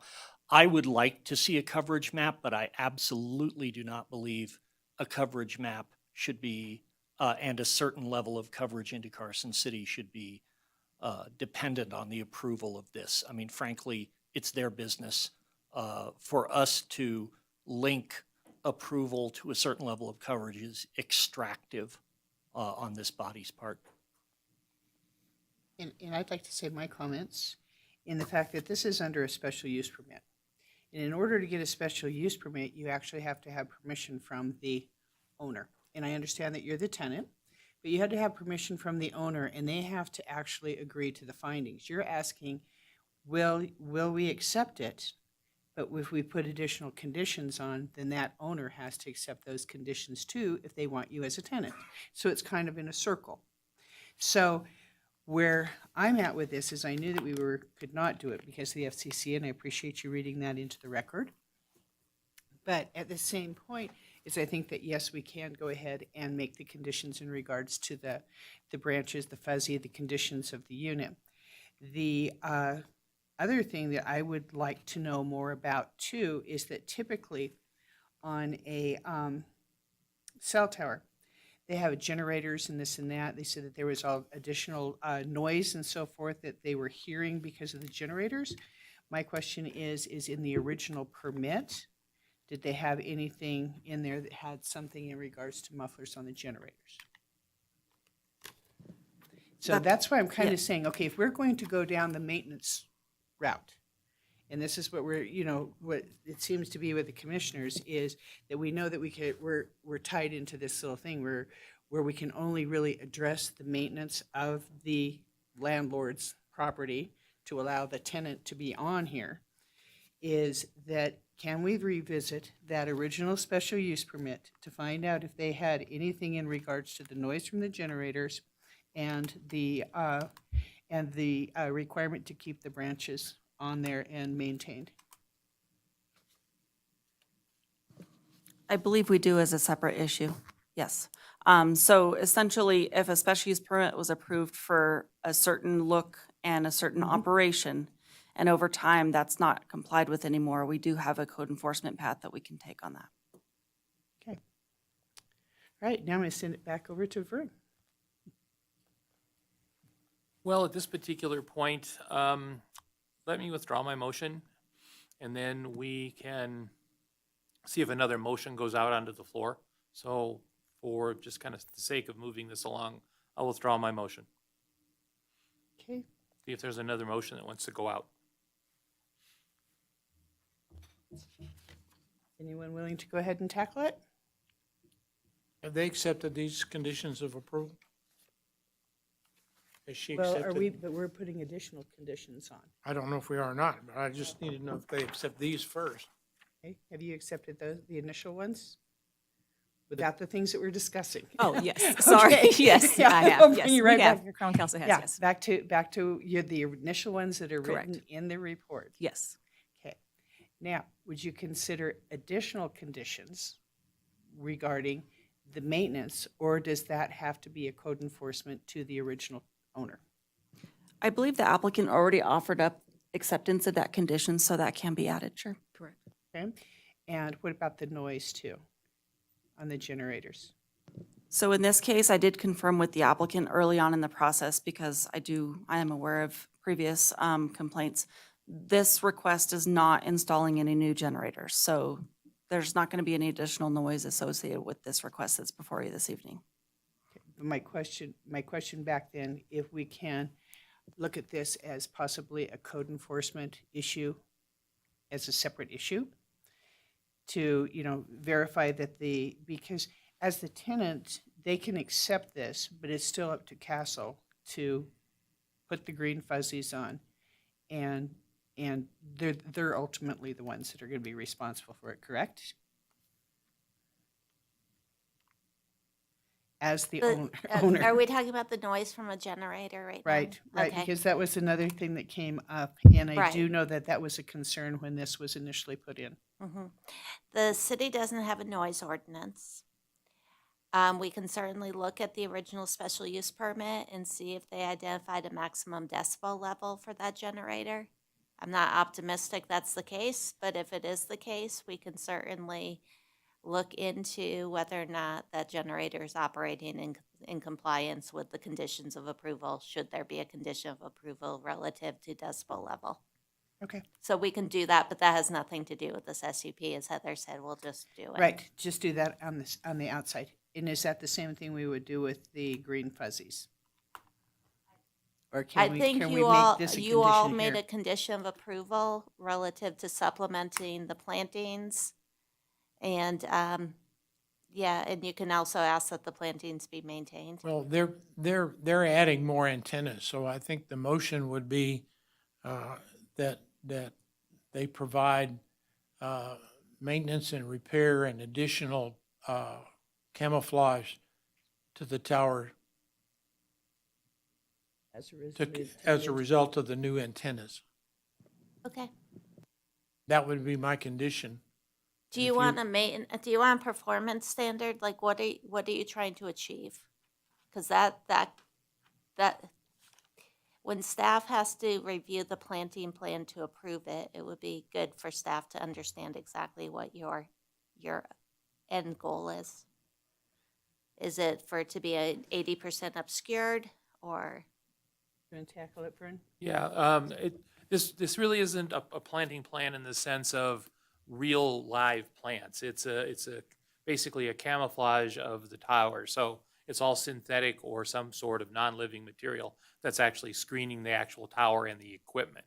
So the performance standard that I offered up in my motion was, because I figured you would have that conversation, or Heather would. It's like, how are we going to enforce this?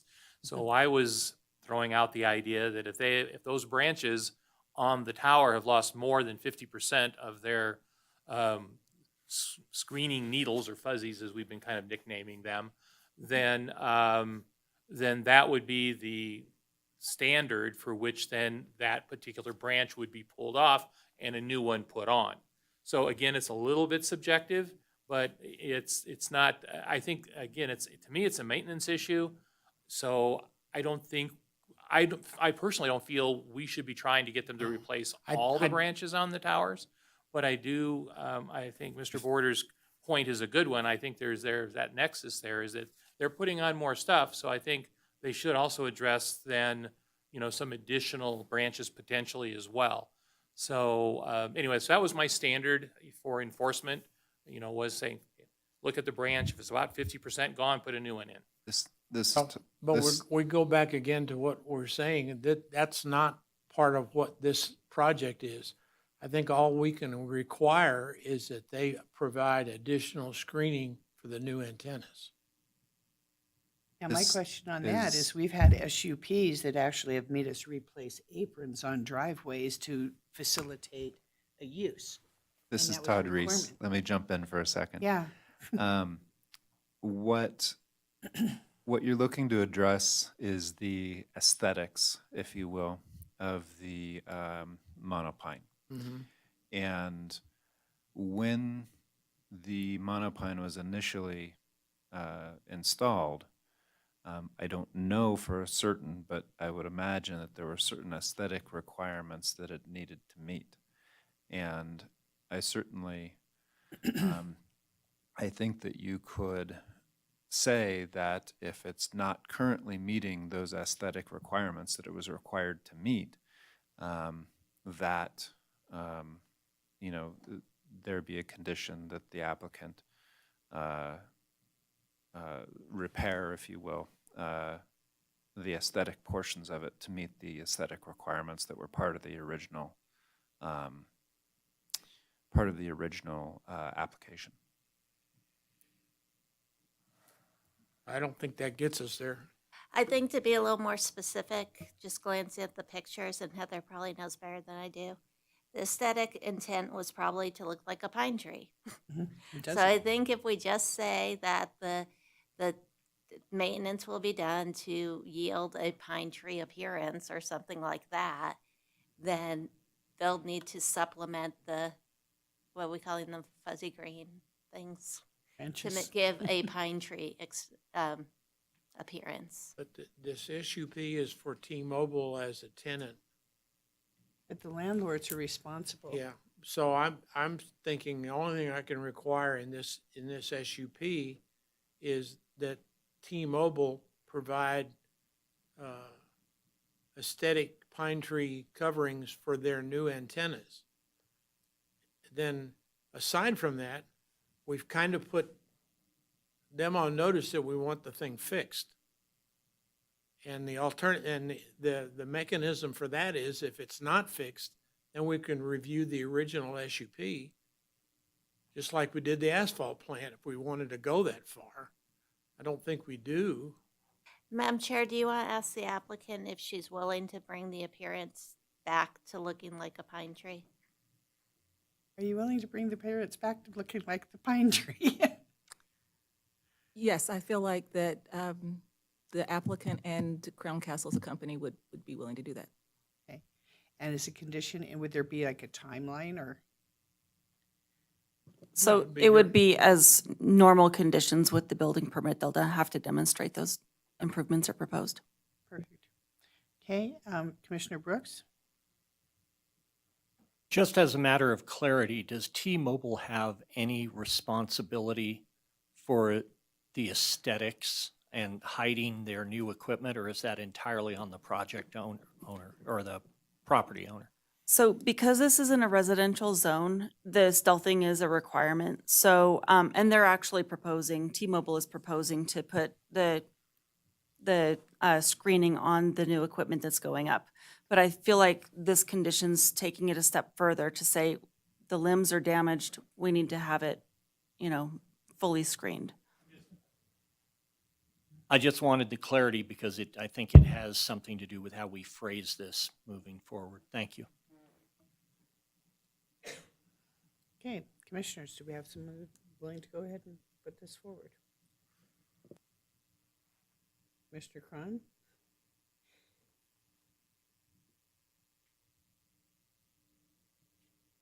Yeah, I'll see. I'll take a run at it and see. All right, we'll try again. I move to approve special use permit LU-2024-0011 based on the ability to make the findings and subject to the conditions of approval contained in the staff report, with the addition of condition 11, which states that the applicant shall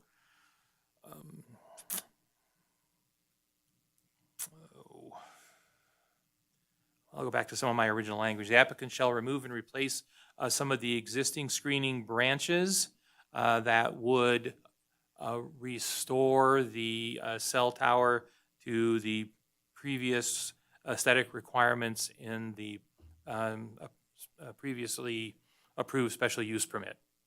Does that get us close? Yes. Okay.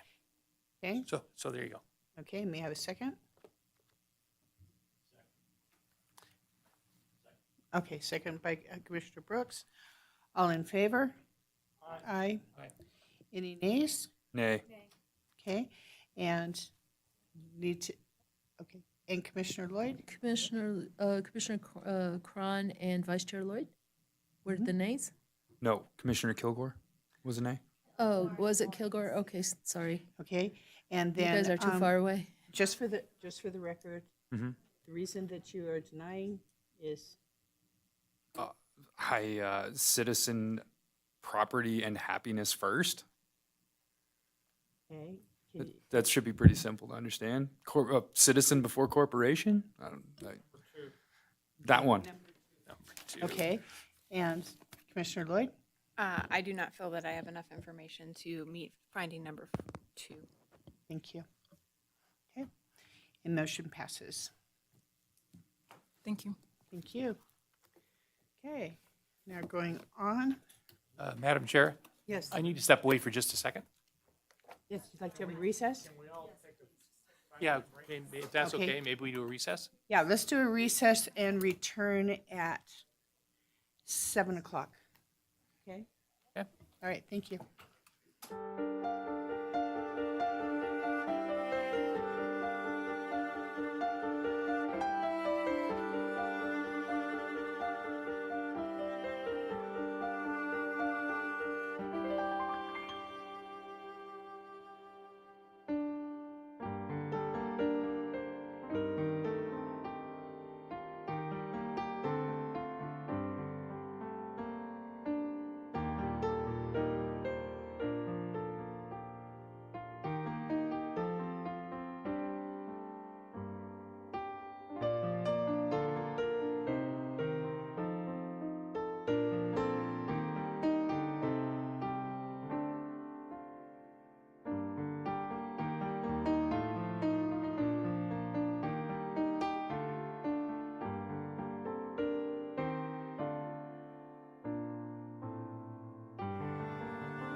to reconvene the Planning Commission for, gosh, I don't know what it, for February 28th, 2024.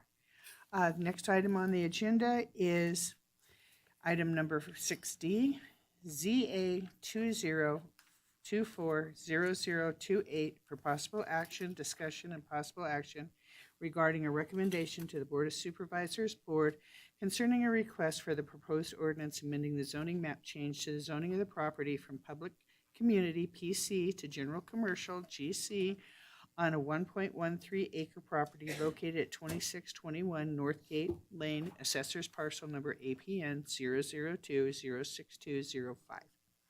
Heather. Thank you. For the record, Heather Manzo.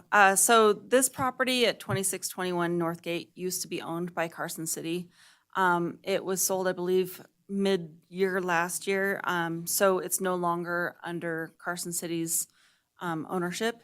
And the PC zoning district is specific to publicly owned and operated facilities. So staff took a look at this item with our master plan items that we bring to you once a year. And so this is a map amendment to change the zoning from the public community to general commercial. That zoning is recommended based on the zoning pattern for that general block on the east side of Northgate. It'll be consistent with the other zoning in that area, and that essentially concludes my presentation. I'm happy to answer any questions. Okay, anything from the commissioners?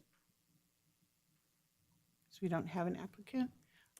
I just have my statement to make, because this is my typical statement, is that all of this area is GC, and it is GC on both sides of Hot Springs Road, but right across from Northgate, it is RC. And so that's, again, my situation with RC does not allow for the same things as GC, and this is a GC overlay, which includes 4 mobile home parks, which typically would not be in there, so they're non-conforming uses. So that's my thing. Anybody else? Can I have a motion?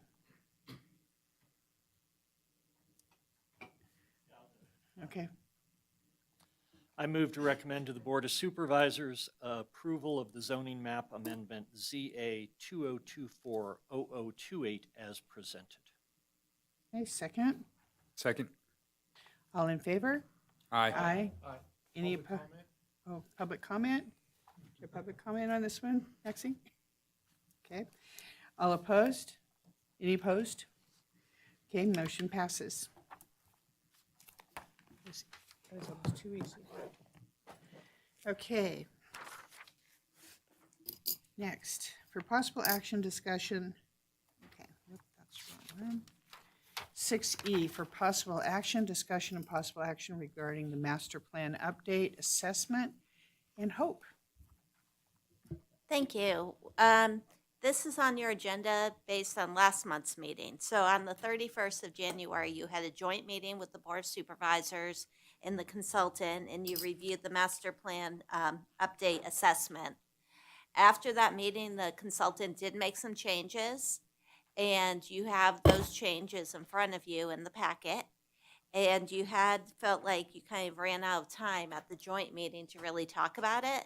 So this is on the agenda for you to continue having a discussion about the master plan update assessment. After this, we'll talk about the public outreach plan. That will be our next agenda item. You did receive public comment at your desk during the break, and so I'll just point out that late material. And there was other late material on this item that I think was distributed prior to the meeting starting. And I'm not going to go in depth on this. I think I'll just turn it over to you to provide input and comments.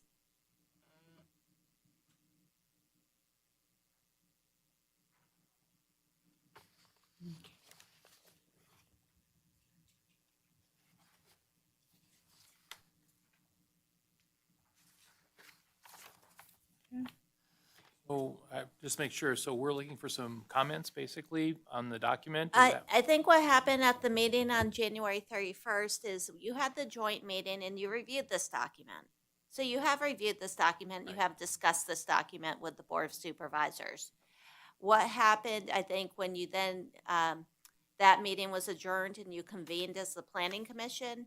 I honestly think it was a lot. And what you said during my report on January 31st is you asked that I agendize this so that you had a chance to further discuss it. So if there isn't any other discussion and you feel like with these changes, the consultant's pretty on target for this document, which obviously is just sort of our starting point, that's okay. You don't have to add more comments. This is just agendized. So if you have more comments, you have that ability.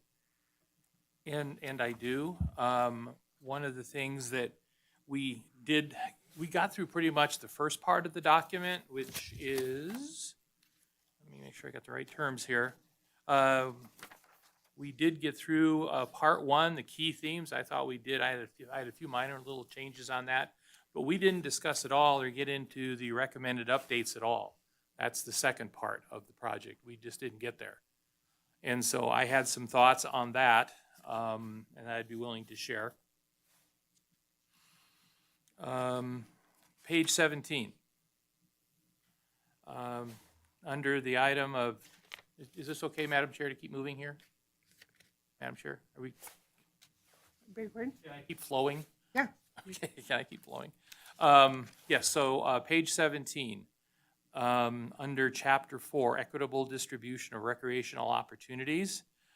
I really didn't understand what they meant by minor refresh. Everything else, when you talk about the different chapters, everybody else says update, explore this, update this, refine this. So I really wasn't quite sure what the consultant was going after when she talked about minor refresh. So I was just curious, why is that different than any other of the updates that are happening with the other chapters? So I guess I was a bit confused on that. And so just a clarification on that.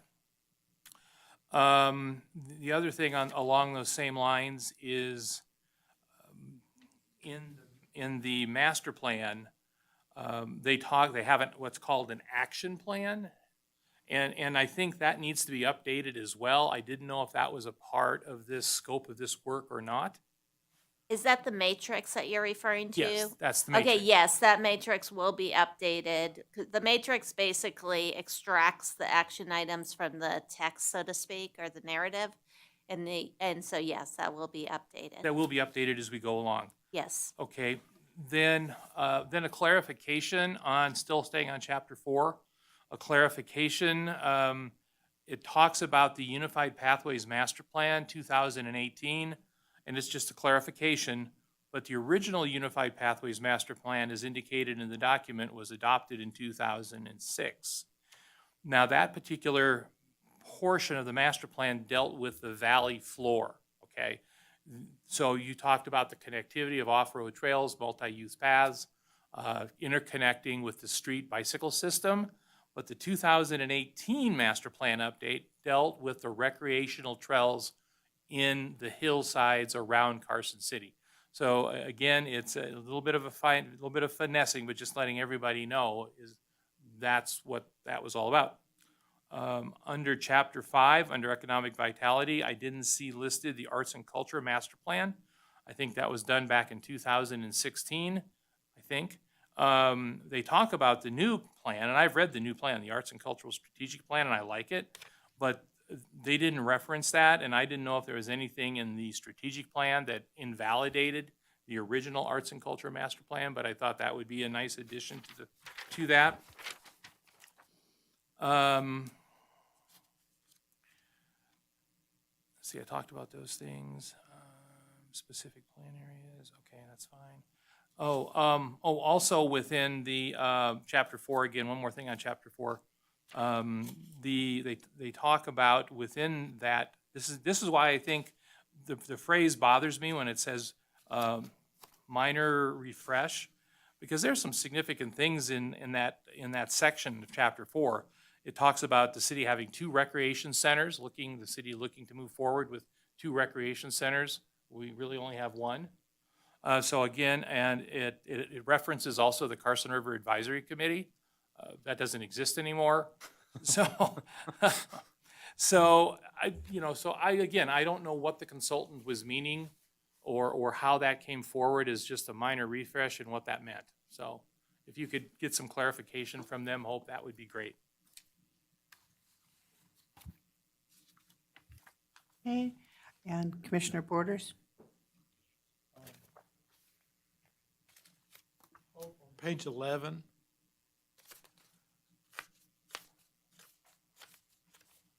We talked about opportunities. This is defining housing needs in Carson City's role.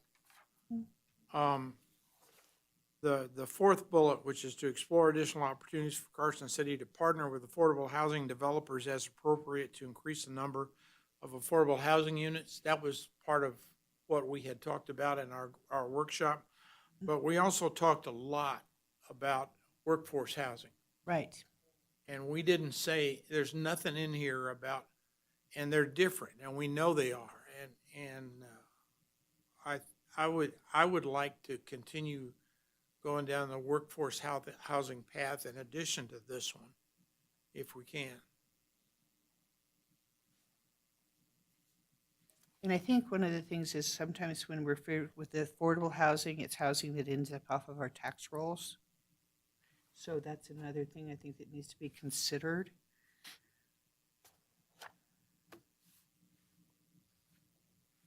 Okay. King? It's all good. Okay. And Commissioner Brooks? Thank you.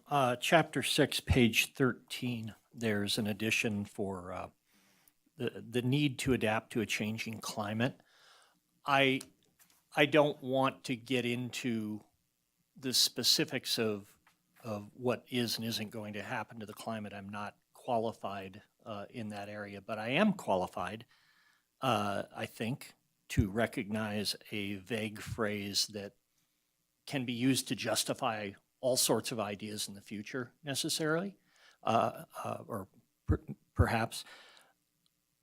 I'm not necessarily saying we should delete that phrase. I understand this is a huge concern for a lot of people, but I also understand, I think, that it's been 18 years since we've updated this plan. If we update it and then wait another 18 years, there's not a lot of meaningful climate-related activity the city can do from a planning perspective that we aren't already doing under the rubric of best current planning practices.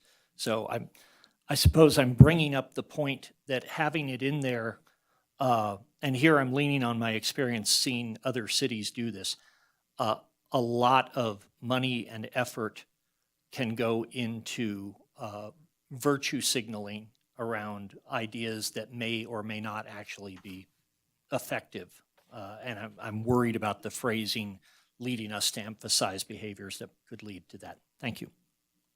Commissioner Lloyd?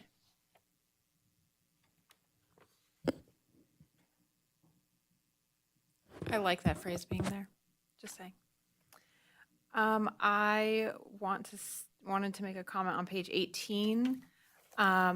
Though I don't know specifically if it's in the current library master plan or if the community is potentially still willing to build the Carson City a new library. I think that it might be something we would want to take a look at, and if that's in their plan, we might want to, stick their plan in there too. And I wanted to add under Appendix B, which is on page 19, supporting plans, data, and analysis. We had some public comment at that meeting related to electrical infrastructure and ensuring that we had climate-friendly electrical infrastructure in Carson City, and that we were doing sustainable planning towards that means. And I think that I would also like to throw out there's probably plans and types of things from the federal government, especially around the Infrastructure Act. Again, not that, if we're not going to update it for 18 years, that's a good point in not including some of that. but EV infrastructure and charging, I think, is needing to become more prevalent in some of our emphasis. So I think that maybe including some of those types of things in that area would be good.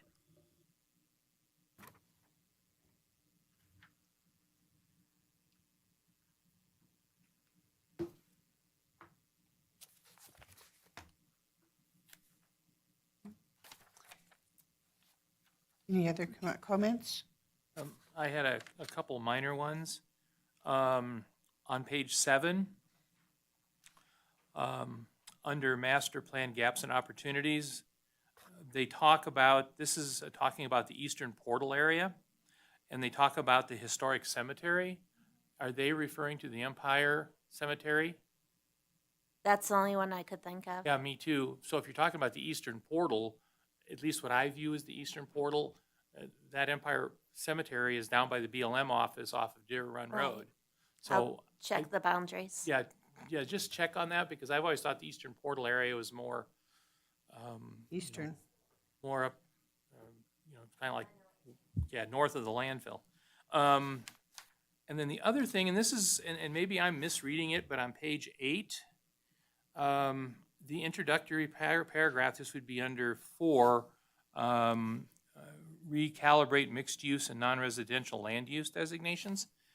And then maybe it's just me, and maybe the commission, other members read it differently. I'm sorry, page 8. Okay, it says number 4, which is recalibrate mixed use. It's the header. Okay, you have that introductory paragraph. I think that introductory paragraph potentially conflicts with the second bullet point. At least that's the way I read it. One says, let's simplify things, and the other one is like, well, no, we have 7 land use categories, and that's okay. So I guess I see a little bit of a conflict. What's that? I'll read through it. Okay, just read through that and look at it. I just need another pair of eyes on it, just the way I've read it. Another pair of eyes I think would be good. I think in those land use areas too, it becomes very confusing because we have RO, which is residential office, and then we have RC, which is retail commercial. So when people see the acronym, they get confused as far as residential or retail. So that's one of the things that's annoying. Okay. Any other suggestions or questions? I commend everyone for being part of that joint meeting. I had previous engagements and couldn't attend, so I didn't know where the discussions took up or left off, but thank you all for attending that. I know that's a really, really big deal, and I wish I had time, but as I said, it's not something I was capable of attending, so thank you. No problem. And so if there's no further questions, open up for public comment. Okay. Hey, it's you, Maxine. You know the drill. So-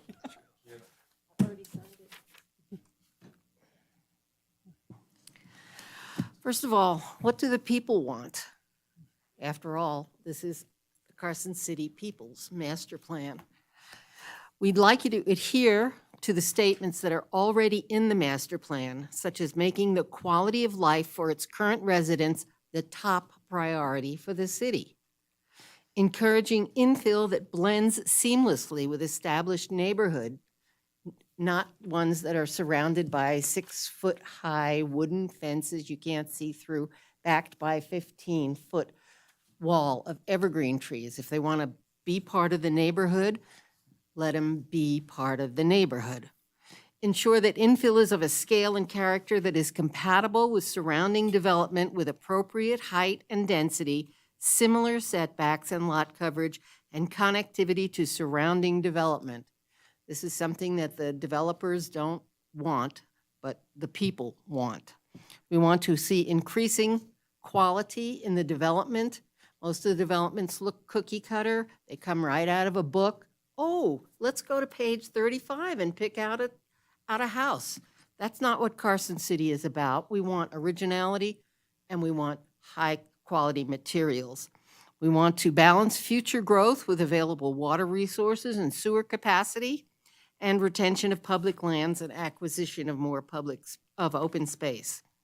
Those are already in the master plan. We just want you to adhere to them when you get applications.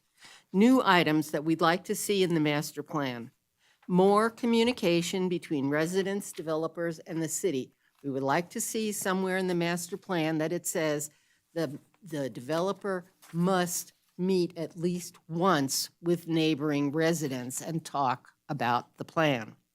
We want to open up meetings involving development to more public input. Frankly, 3 minutes just doesn't cut it.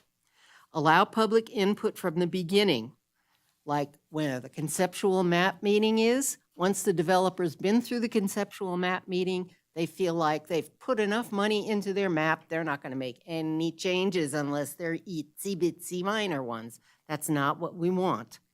Make developers adhere to statements made to the public as conditions of approval. I've been to many meetings with developers. They'll tell you anything, and then they go and do the opposite. They're a bunch of liars. Remove the master plan range of densities and adhere to zoning lot sizes. Okay. Zoning is the city's promise to the home buyer of what his neighborhood will be like in the future. Realtors tell prospective buyers what the zoning is on a budding property, not the master plan land use designation. CCMC defines density as the number of families, individuals, dwelling units, households, or housing structures per unit of land. The master plan has no definition of density. You can eliminate most of the problems between residents and developers by doing one simple thing: eliminating the, quote, range of densities shown in the master plan on pages 315 to 322. Every master plan land use has a zoning district, one or more, assigned to it. That should be the density. I know I'm over my time, but I'm going to go on anyway, whether it's recorded or not. No, we can't do that. We can't do that because it's actually in statute. Ouch. It's actually in what statute? It's the open meeting. It's limited to 3 minutes. And you know the rules, Maxine. Why are we even playing? Our Well, next item will be related to the master plan, so under that So you'll have item, you another can 3 likely minutes. I'll finish have your another 3 comments. minutes. I'll finish this up under the next item then. Perfect. Yeah. Okay. So, So I do have the input then from each of the commissioners. If there's more input on that document, which document did we just look at? Sorry, the master plan update assessment. I'm happy to take that. I appreciate particularly Vern sat with me, and I haven't followed up with you, but I did discuss some of your items with the consultant. But what I'm going to do, while we're still on this item, I'll just report out, is at the end of every agenda, I have my report. I'm putting the master plan update as a standing item under my report. And so I'll be able to report back to you at the next meeting on what the outcome of this is. Or if we have a new document that reflects your comments, I can circulate that to you. Again, the staff's being really careful not to make this a staff-driven plan. We're really just absorbing the information, providing it to the consultant to package it up and to reflect what the community wants. okay. Yeah. Okay. Any other questions? Commissioner Cron? Yeah, I think I'm going to kind of echo Commissioner Kilgore's thoughts.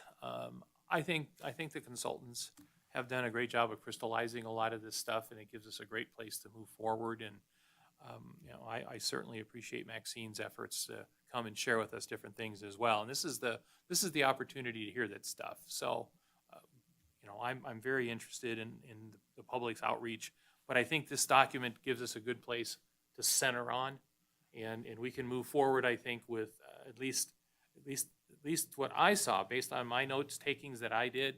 I only shared with you what I found, on this large document, and I don't think that's too bad for a second try. Anyone else?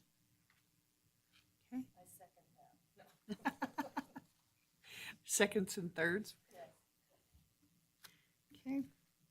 And because this is a report, we're not voting on it, correct? No, you are just, there's no motion. You were just providing the input. Perfect, thank you. Okay, so then we go on to number F. Okay, possible discussion and possible action regarding public engagement plan for the master plan update. Hope. Again, you reviewed this at your joint meeting with the Board of Supervisors on January 31st. When you then adjourned that meeting and went into your own meeting, you indicated you felt like you didn't really have the time to thoroughly review the public engagement plan. So this is on your agenda to give you the opportunity to provide additional comment. That said, there are a couple things I want to mention. And I want to thank Commissioner Brooks and Commissioner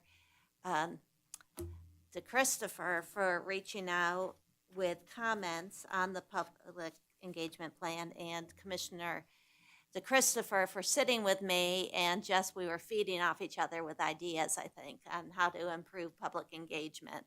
So in large part, based on my meeting with Commissioner DeChristopher, some things that the staff is doing, so not the consultant, but the staff, is we are doing Saturdays at the library. So come meet the planner on Saturdays at the library from 1 to 3. We will be there Saturdays in March. There's 5 Saturdays in March. And anyone can come in and talk about the master plan and tell us what you think, and we'll talk to you about it. I did a radio interview today, so we're trying to get the word out on that. We are going to the men's club, and the chairman, Preston, and Vice Chair Lloyd are joining me to that meeting. On Monday, we'll speak with the men's club during their lunch meeting. Commissioner Borders will be joining me on April 23rd. We'll be going to the Rotary to talk to them about the master plan update. And I have calls into a few other service clubs that we're trying to get on their agendas as well. And then I just want to clarify what's happening in April. The consultants will be in town on April 10th and 11th. They're spending the entire day and the evening taking meetings. So I think there was a concern, oh, wow, 1 hour is not going to cut it. And maybe the meetings need to be an hour and a half, depending on how many people are participating in the various meetings.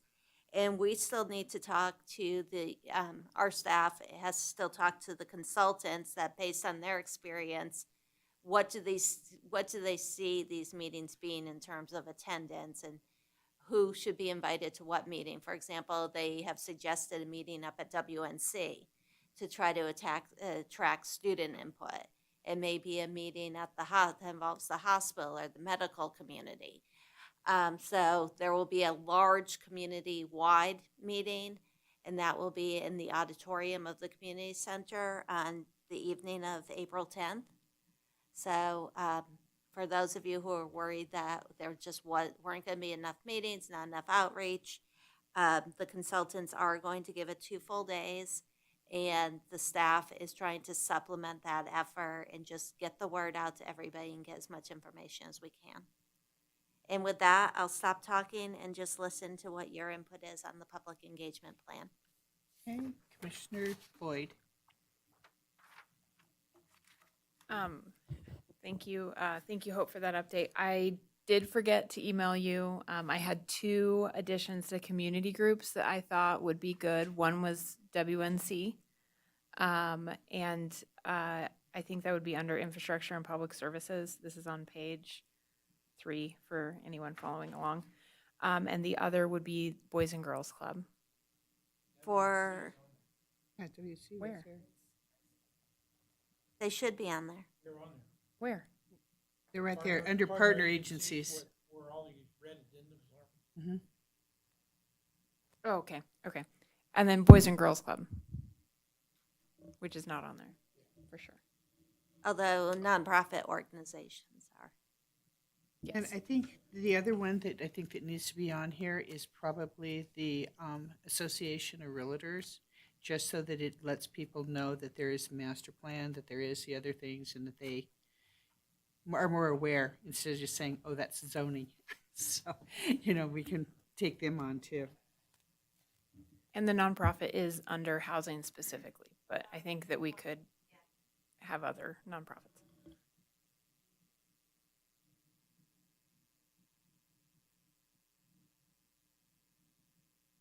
My question is how often could we actually get this room in here and just really push the people to come to the auditorium? Well, Because, I mean, we don't have that many big buildings that have good acoustics. I agree, we don't. The question is, what's more effective, a really big meeting or a smaller targeted group meeting? And we can certainly, if the commission feels like we need larger meetings and, broader output, we can look into reserving the theater. We will be using the theater in April. Well, I The think- other thing is you have a kind of a light agenda next month. So if you want to do some type of targeted outreach on the master plan for next month, even in this room, I mean, tonight we have one member of the public, which is great, but maybe if we advertise that you're really soliciting input and want input, we can make it a more robust agenda item. Well, I think one thing is when we go out and meet with different groups, we put the worm in their ear, essentially, and then they go and they leave and then they think about it. Not so much interaction right there at that particular time because they don't even understand what the concept is. So that's what I'm saying is if there was a possibility, we could go ahead and say, meet with the smaller groups and say, you have another opportunity to meet with us and funnel us into a larger group where people have already got their feet wet and have thought about it and done their investigation and figured out what was important to Now, them. that's a great idea. So what we can do is push in March for those smaller meetings so Mhm. that at the end of March, after they've thought about it, they maybe come here to the planning commission meeting and give you even more input. And with the smaller group meetings, what I'm doing, and this was a lot from Commissioner DeChristopher, is bringing a commissioner or two with me. So it's not me, because again, it's not staff-driven. Staff is facilitating. We are not driving the train on this thing. And so the planning commission really, I need you really active when we have these meetings. Can it be open so that we know when those meetings are, so other commissioners can join, so we can actually hear what people are saying? I think what I'd like to do is make sure we don't violate any open meeting law. Mhm. So I can certainly coordinate with the chair on who you think would be the right person to invite to that one. I started with the chair and the vice chair, and we can have those conversations, but I don't think it's for anyone to come. Plus, given as a courtesy to our host or hostess, we can't really bring that many people. Okay, terrific. And Commissioner Borders? Hope I meant to ask this before, and I apologize if I'm behind schedule, but at this individual website that's referenced on page 5, is it up and running? Is it the master plan update or something? Let me look. Yes, the Carson City website is up and running. Okay, and the address is, I feel like it's masterplan@carson.org, but that's the email address. The email is masterplan@carson.org.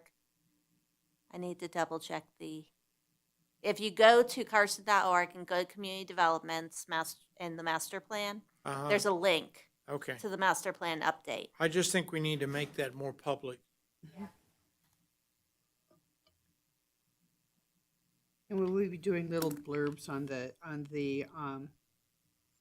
TV, on the little public service things? Yeah, right now we're doing ads for the Saturdays at the library. And we've done a press release on that. We can just continue to do press releases as things are happening. So with your meeting in March, for example, we can do a press release and get that out to everybody. And then I have the radio station group, ouch, that has like 6 different radio stations in Reno.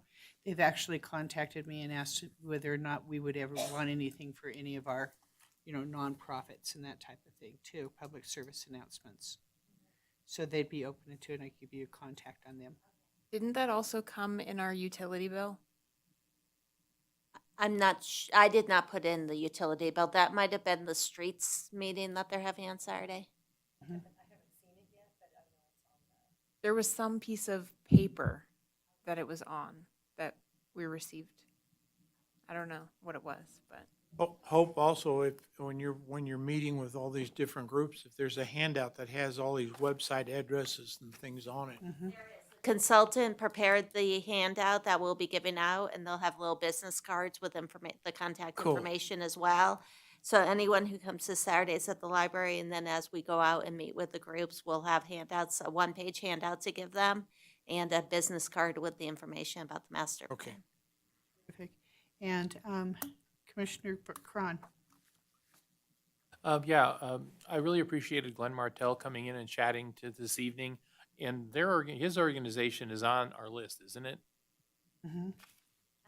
Yeah, We can It's number certainly 5. take him up on his invitation. Yeah, I was, On number I mean, 5. I thought it would be, let me rephrase that. Him coming here and offering his help, I thought was nice. And so I think we do need to reach back out to him. And it's a great example to other people who want to come forward and help. I think it's a great first step. And I would encourage other organizations to do what Mr. Martell did, was to come and say, hey, I'm here, I'll help.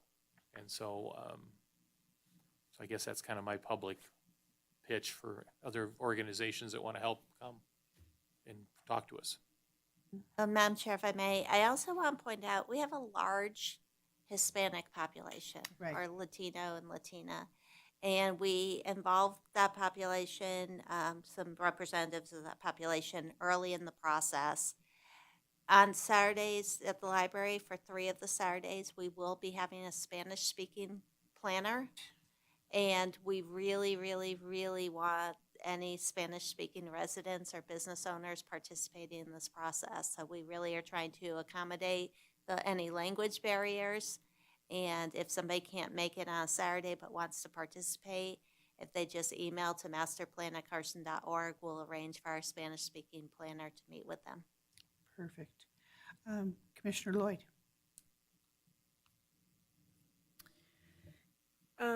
Back to what you had said about bringing us with you on this. Something something that our supervisors do, and I don't know that you want us doing this, but I'm bringing it up just to check. But do you want us meeting with members of the community individually? Or would you prefer us to meet with staff and members of the community? I think it's helpful if staff's there, and it's mostly just because the logistics and sort of the procedural stuff and how that all works might be something the staff's better able to articulate than a commissioner. I think to the extent we're just being a sponge and absorbing information, that you can absolutely do that one-on-one. But when it turns into a different conversation, like we just got a handout saying zoning does something, I don't remember what it says. Well, I don't agree with that statement. Zoning implements a master plan. That's what zoning is. Zoning can be changed.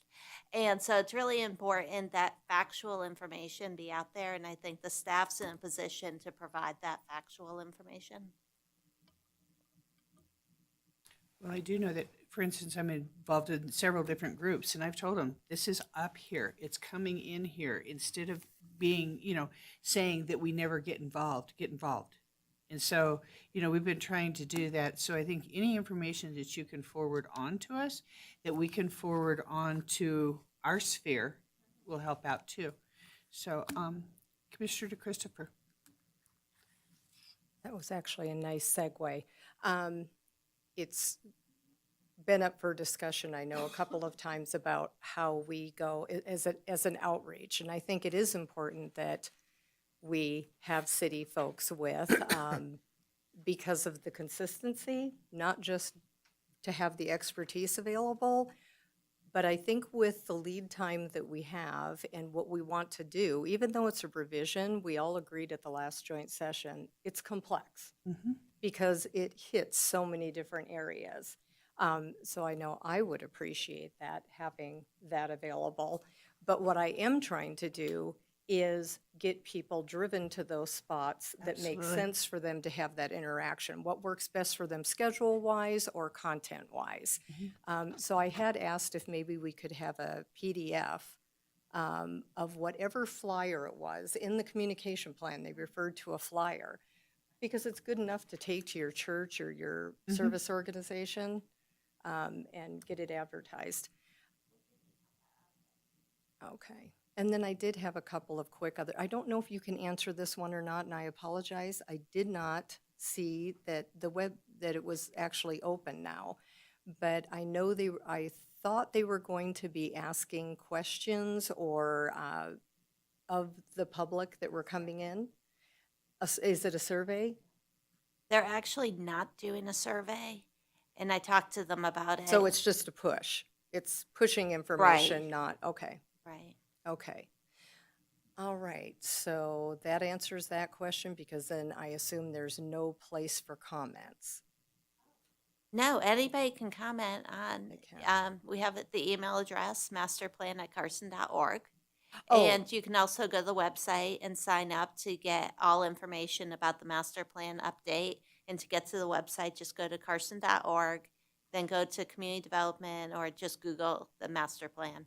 It will take you there and you can hit the link for the master plan Okay, update and website. I was referencing a public comment line.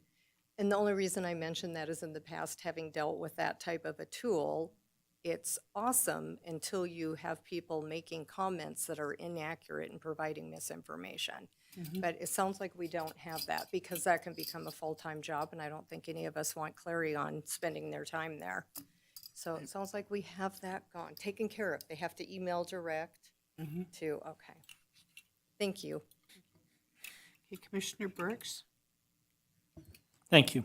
I'm just curious, and I can't remember, maybe this was covered in the earlier discussion, but the major employers outreach and the state of Nevada outreach, which is the major employer in town, have we talked to them about pushing information about this plan down through their employee ranks? Western Nevada College, we're going to go on site. And the meeting with the hospital, I attended that meeting. And we definitely wanted them to stay engaged. I don't know that we specifically said, will you circulate all this information to your employees? But that's a good point in the school district as well, is a That's good another one. good one, yeah. So we can certainly reach out to those large employers as well as the Chamber of Commerce has been really good about getting information out to the local employers as well. Anything else? Okay. Public comment?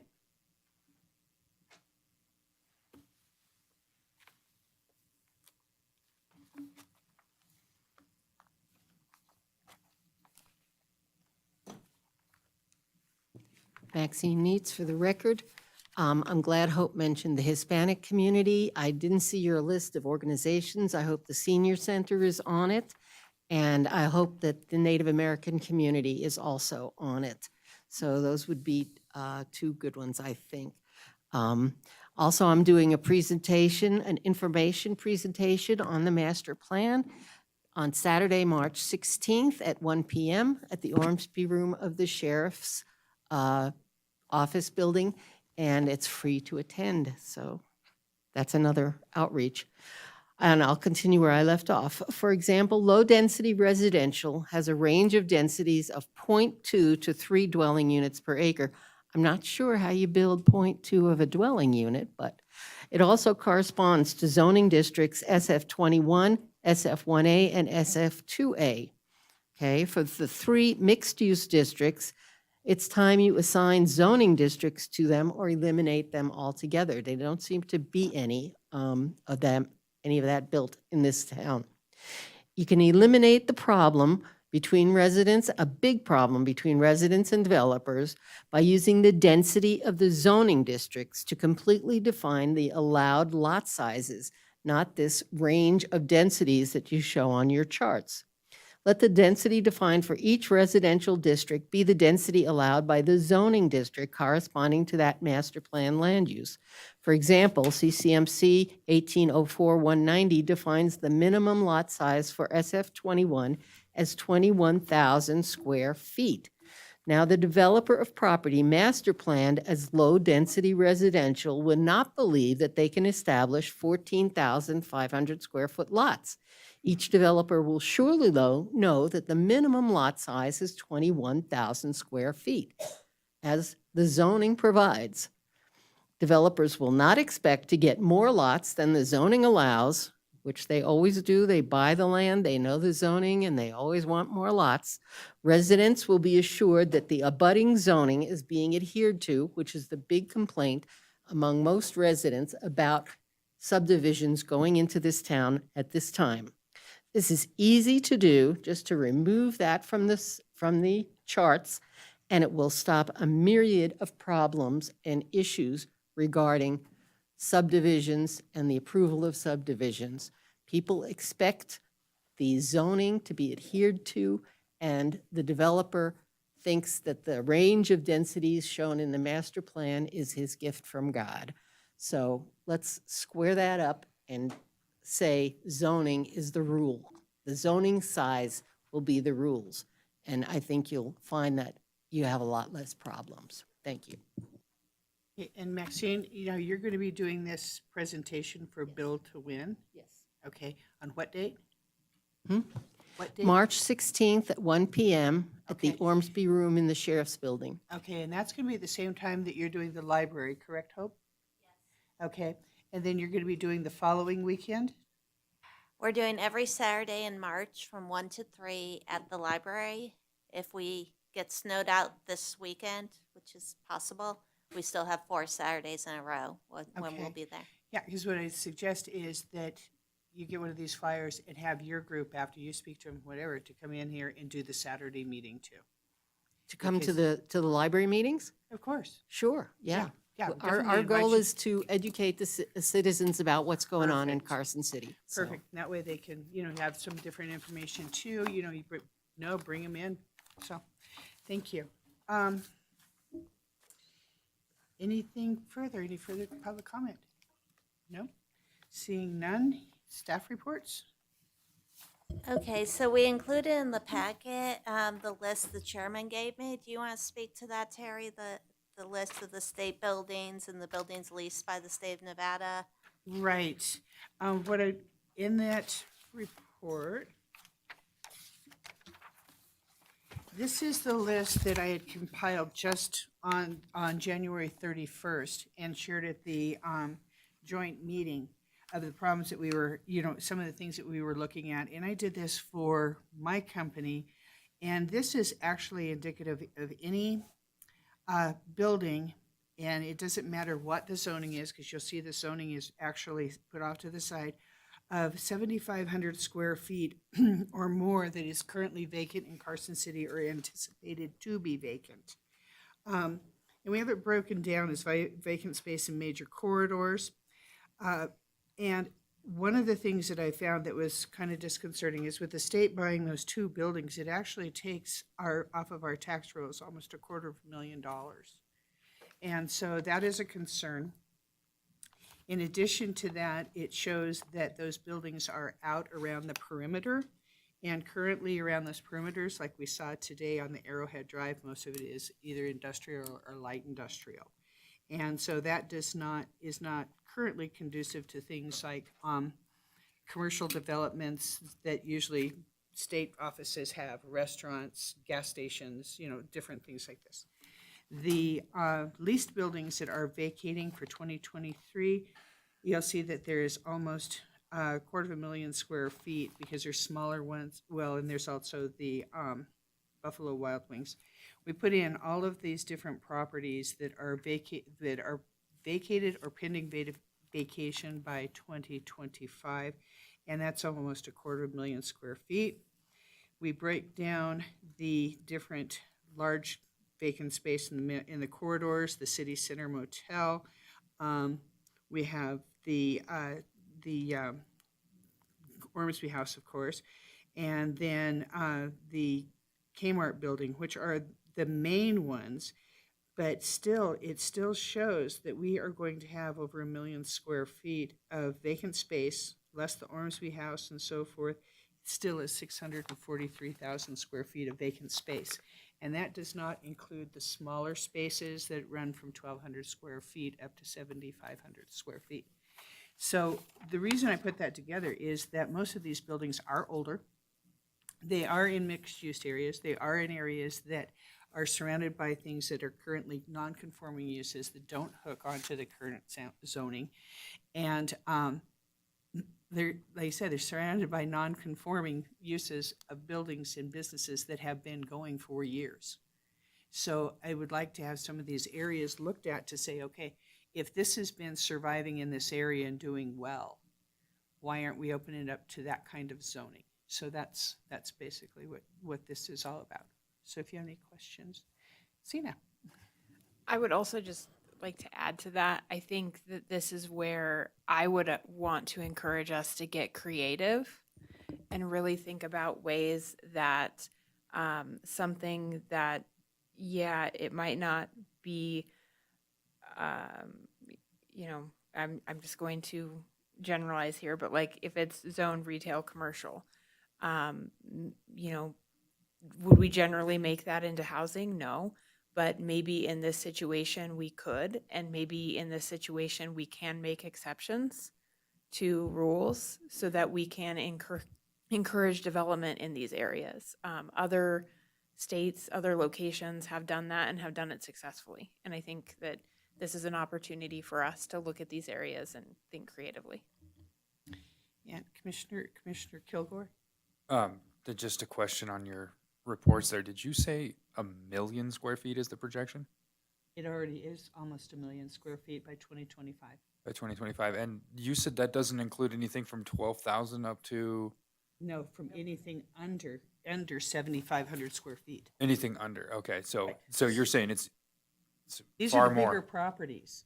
Right. And so this is only kind of a snapshot of the bigger properties that are out there that actually can, that we need to look at to say, okay, how flexible can we be, or are we going to have a bunch of plywood on doors? And in fairness, as part of the 7 items the consultant identified for the master plan update, and that's why this piece of paper is in front of you all, and Commissioner Preston had access to this information, the consultants identified underutilized properties. And we do have large properties in the city that are underutilized. We just had the state take over the building on Arrowhead and vacate office space over on College. And so, yeah, the idea of the vacant office space, vacant retail space, what do we do about that? And it can't be the exception to the rule. We have to come up with a sustainable approach to handling those properties, and that's something the consultants have identified as a priority for the master plan update. Commissioner Brooks? Thanks. I just wanted to reiterate Commissioner Lloyd's point.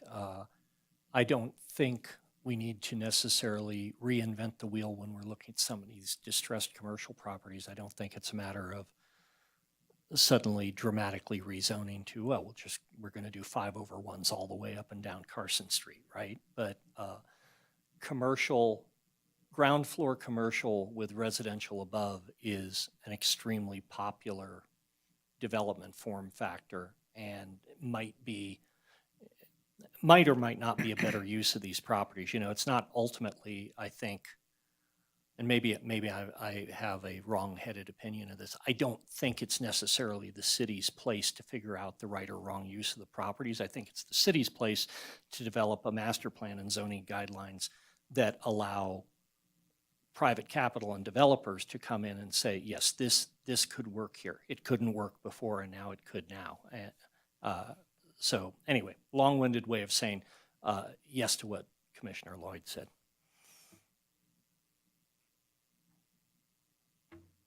Still under my report?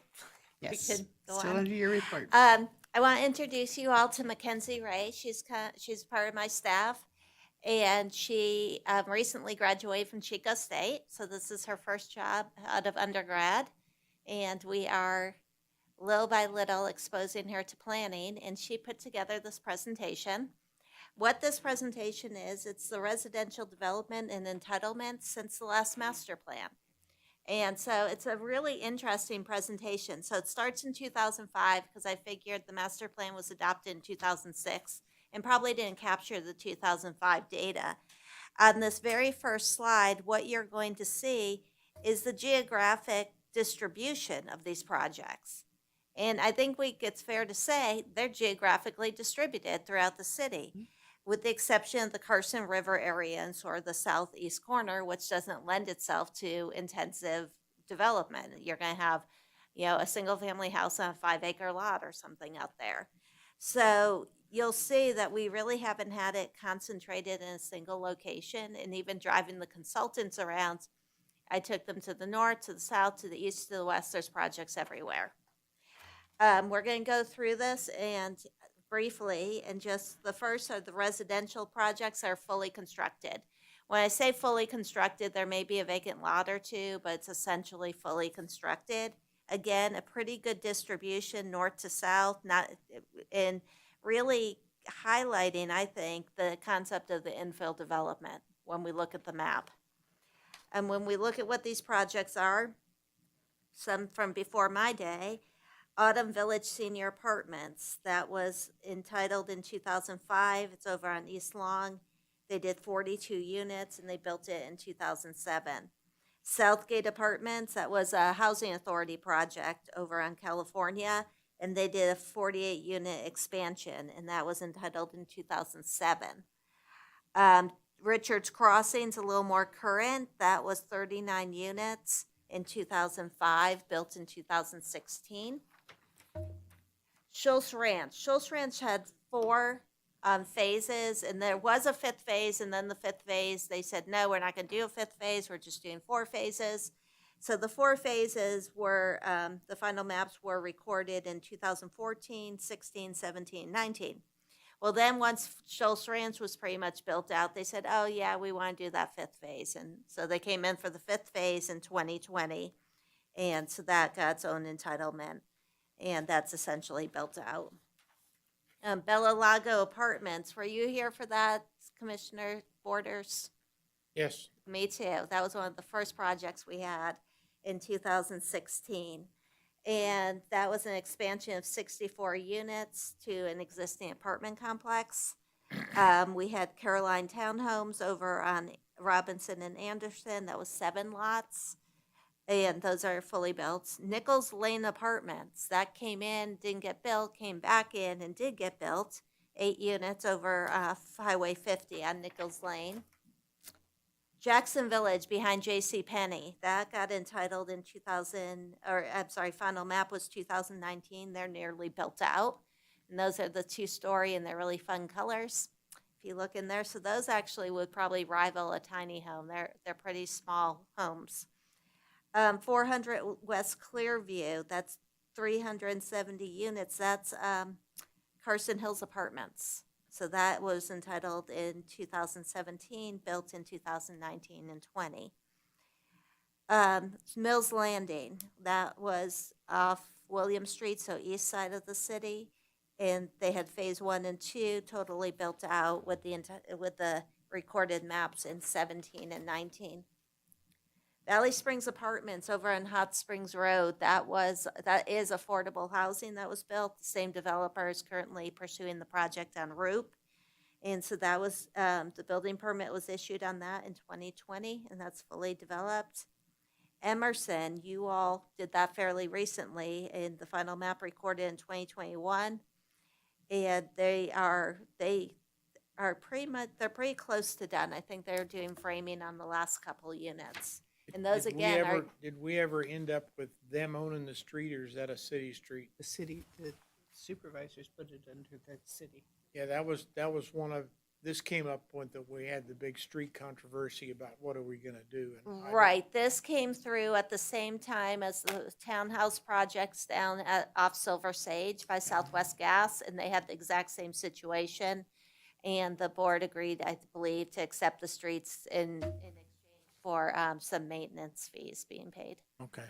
So yeah, so this also is an interesting project because it is small lots, it's small homes, and these are going in the mid 400s as I understand it. So those are pretty much built out. Now we have the residential projects that are under construction. Again, we have the map, a pretty good distribution, and again, we're looking pretty much at infill. The one that's maybe, and it's still infill, is the far west is Longview, which is still infill. there. So again, I feel like we've done a really good job in or the development community, I guess, and this commission in making sure the development really was where the infrastructure was. Silver Oak, I feel like Silver Oak got its tentative map in like 1998, and they are still building. They just keep going steady. So you can see all the different phases that have been coming in since 2006, and there's more to go. So they stay steady over there. Ross Park Cottages, we put this down as constructed. There's no homes here. They've completed all of their infrastructure. The lots are there, but there's been no vertical construction. So I'm not really sure what's up, but those are also really small lots. I feel like those lots are around, I want to say 1,800 square feet. So that's an interesting spot. Arbor Villas is part of Little Lane. So Little Lane has just transformed since 2017 when they got going. And they're still building though. I mean, entitled in 2017, and we're 6 to 7 years later and still going. Cochise and Rovatini, this is a really interesting one. Their initial entitlement for the tentative map was like, I want to say 93 or 94, maybe 96. 06. Okay, I was making it worse than it was. It was 06.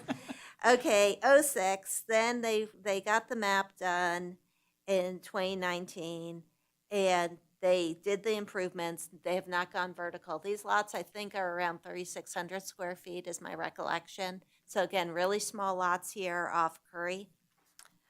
Little Lane Apartments, you're familiar with those. You did the SUP on the height for those. So those got entitled in 2019, and they're still under construction. The Fish Apartments, they got their entitlement in 2020, and they're starting to occupy. We actually just got a bond in from them for something, so they should occupy, I'm going to say, in March. Little Lane Village, that's Bates Homes. You saw that because they needed a variance on height, as I recall, and they still have more phases to go, but they are under construction, selling, and part of transforming Little Lane, really. Cross Creek Subdivision or Blackstone, this is part of Lampa. And so if you go out to Lampa, you'll see you have Lennar building, I believe, in this section, and this got going in 2021. Silverview Townhomes, those are down. This was the second one, I think, that caused the conversation about the public streets. And so this is Silver Sage and Clearview, under construction, 34 units. That's Mark Turner, I think, is doing that. Brown Street Apartments is Dwight Millard. So he's done a number of apartment complexes in that area. He picked up this land from the city. He purchased it, I should say, from the city. And he's doing 81 apartment units by Slot World over there. Roop Street Apartments, it's the same group who built the apartments on Hot Springs. That's going to be affordable housing. They're under construction for the parcel to the north. They have the entitlement for the parcel to the south, but they haven't pulled permits on the south yet. But that will be 126 affordable units. Going back to Lampa, Mills Meadow subdivision, Blackstone Ranch, I believe this is Lennar building this portion, and it's 70 lots. Anderson Ranch subdivision, that's west side. Lennar's building those 203 lots. Adams Estate, that's off Longview. Those are custom homes. Steve Neighbors came in for that subdivision. Roseview Townhomes is over at Silver Oak by the park there, and that will be 52 attached units, but I understand they're renting them, but it is a product that can be owned. Sierra Flats Apartments over on Buckeye Way, that's the land the city made available for affordable housing. That will be 160 units of affordable housing over there off Airport Road. Silvercrest Condos is in the southeast portion of the city off Roland. And each of these buildings is 3 units, and they are condominiums, and they will have a total of 51 units. So that's the set that's still under construction. Our next category is the residential projects where construction has not commenced. So sometimes you approve a project and you're like, well, when's it going to happen? We're going to look at those ones now. And again, I feel like with the exception of Plateau, which is a little bit out there, we're pretty solidly looking at infill projects. So we'll start with Plateau Development. That's out Highway 50 at the east end of the city. They received their tentative map approval in 2018. They received a 2-year extension in 2022, so theirs will expire at the end of this year. Our understanding is the delay was with NDOT in figuring out driveway permits with NDOT. I think we've heard that that's being resolved, so I think we will see them progressing on this. Blackstone Ranch South, this is the one off Railroad. If you remember, you had to go down Railroad to get there, and they had to create the road that connected to Fifth. They've been trying to figure out how to cross the city's linear park because that's a conservation easement. And there was some funding involved in that, and it's federal and it's state lands, and there's a lot of agencies involved in the funding that the city used to acquire that. And Commissioner Vern probably knows every detail of it, but it's very tricky to figure out how to cross that linear park. And so that's really been a challenge. So they had their tentative map approved in 19. They did get a 2-year extension in 2023, and this will expire in 2025. Border Crossing, that's Mark Turner as well. He's doing the one across the street, and the idea was the one that we just looked at that's under construction by Southwest Gas. When he was done with that, he would cross the street and do this project. This got approved in 2021. There's a 1-year extension that he received in 2023, so it will have an expiration date of 2026. East Nye Lane, we thought this was going to happen. This is across from the airport, and it backs up to College. 61 lots, and this got entitled in 2021. A tentative map is good for 4 years, so this will expire in 2025. We haven't seen any activity on this. Am I right about that, Heather? Okay, but we haven't seen construction. Okay. Blackstone Ranch North, that is on the west side. Okay, so it's the west side. This one will happen. It's 137 lots. It was approved in 2022. It will expire in 2026. There was an issue with this one in that a different developer was going to construct a road. That developer hasn't constructed the road. And so that's kind of messing up this project, but Stephen Potte's been taking the lead and sorting through all that. Altair Apartments, that's over by the Jack in the Box at William and Stewart. This is the same developer who's doing the apartments on Little Lane.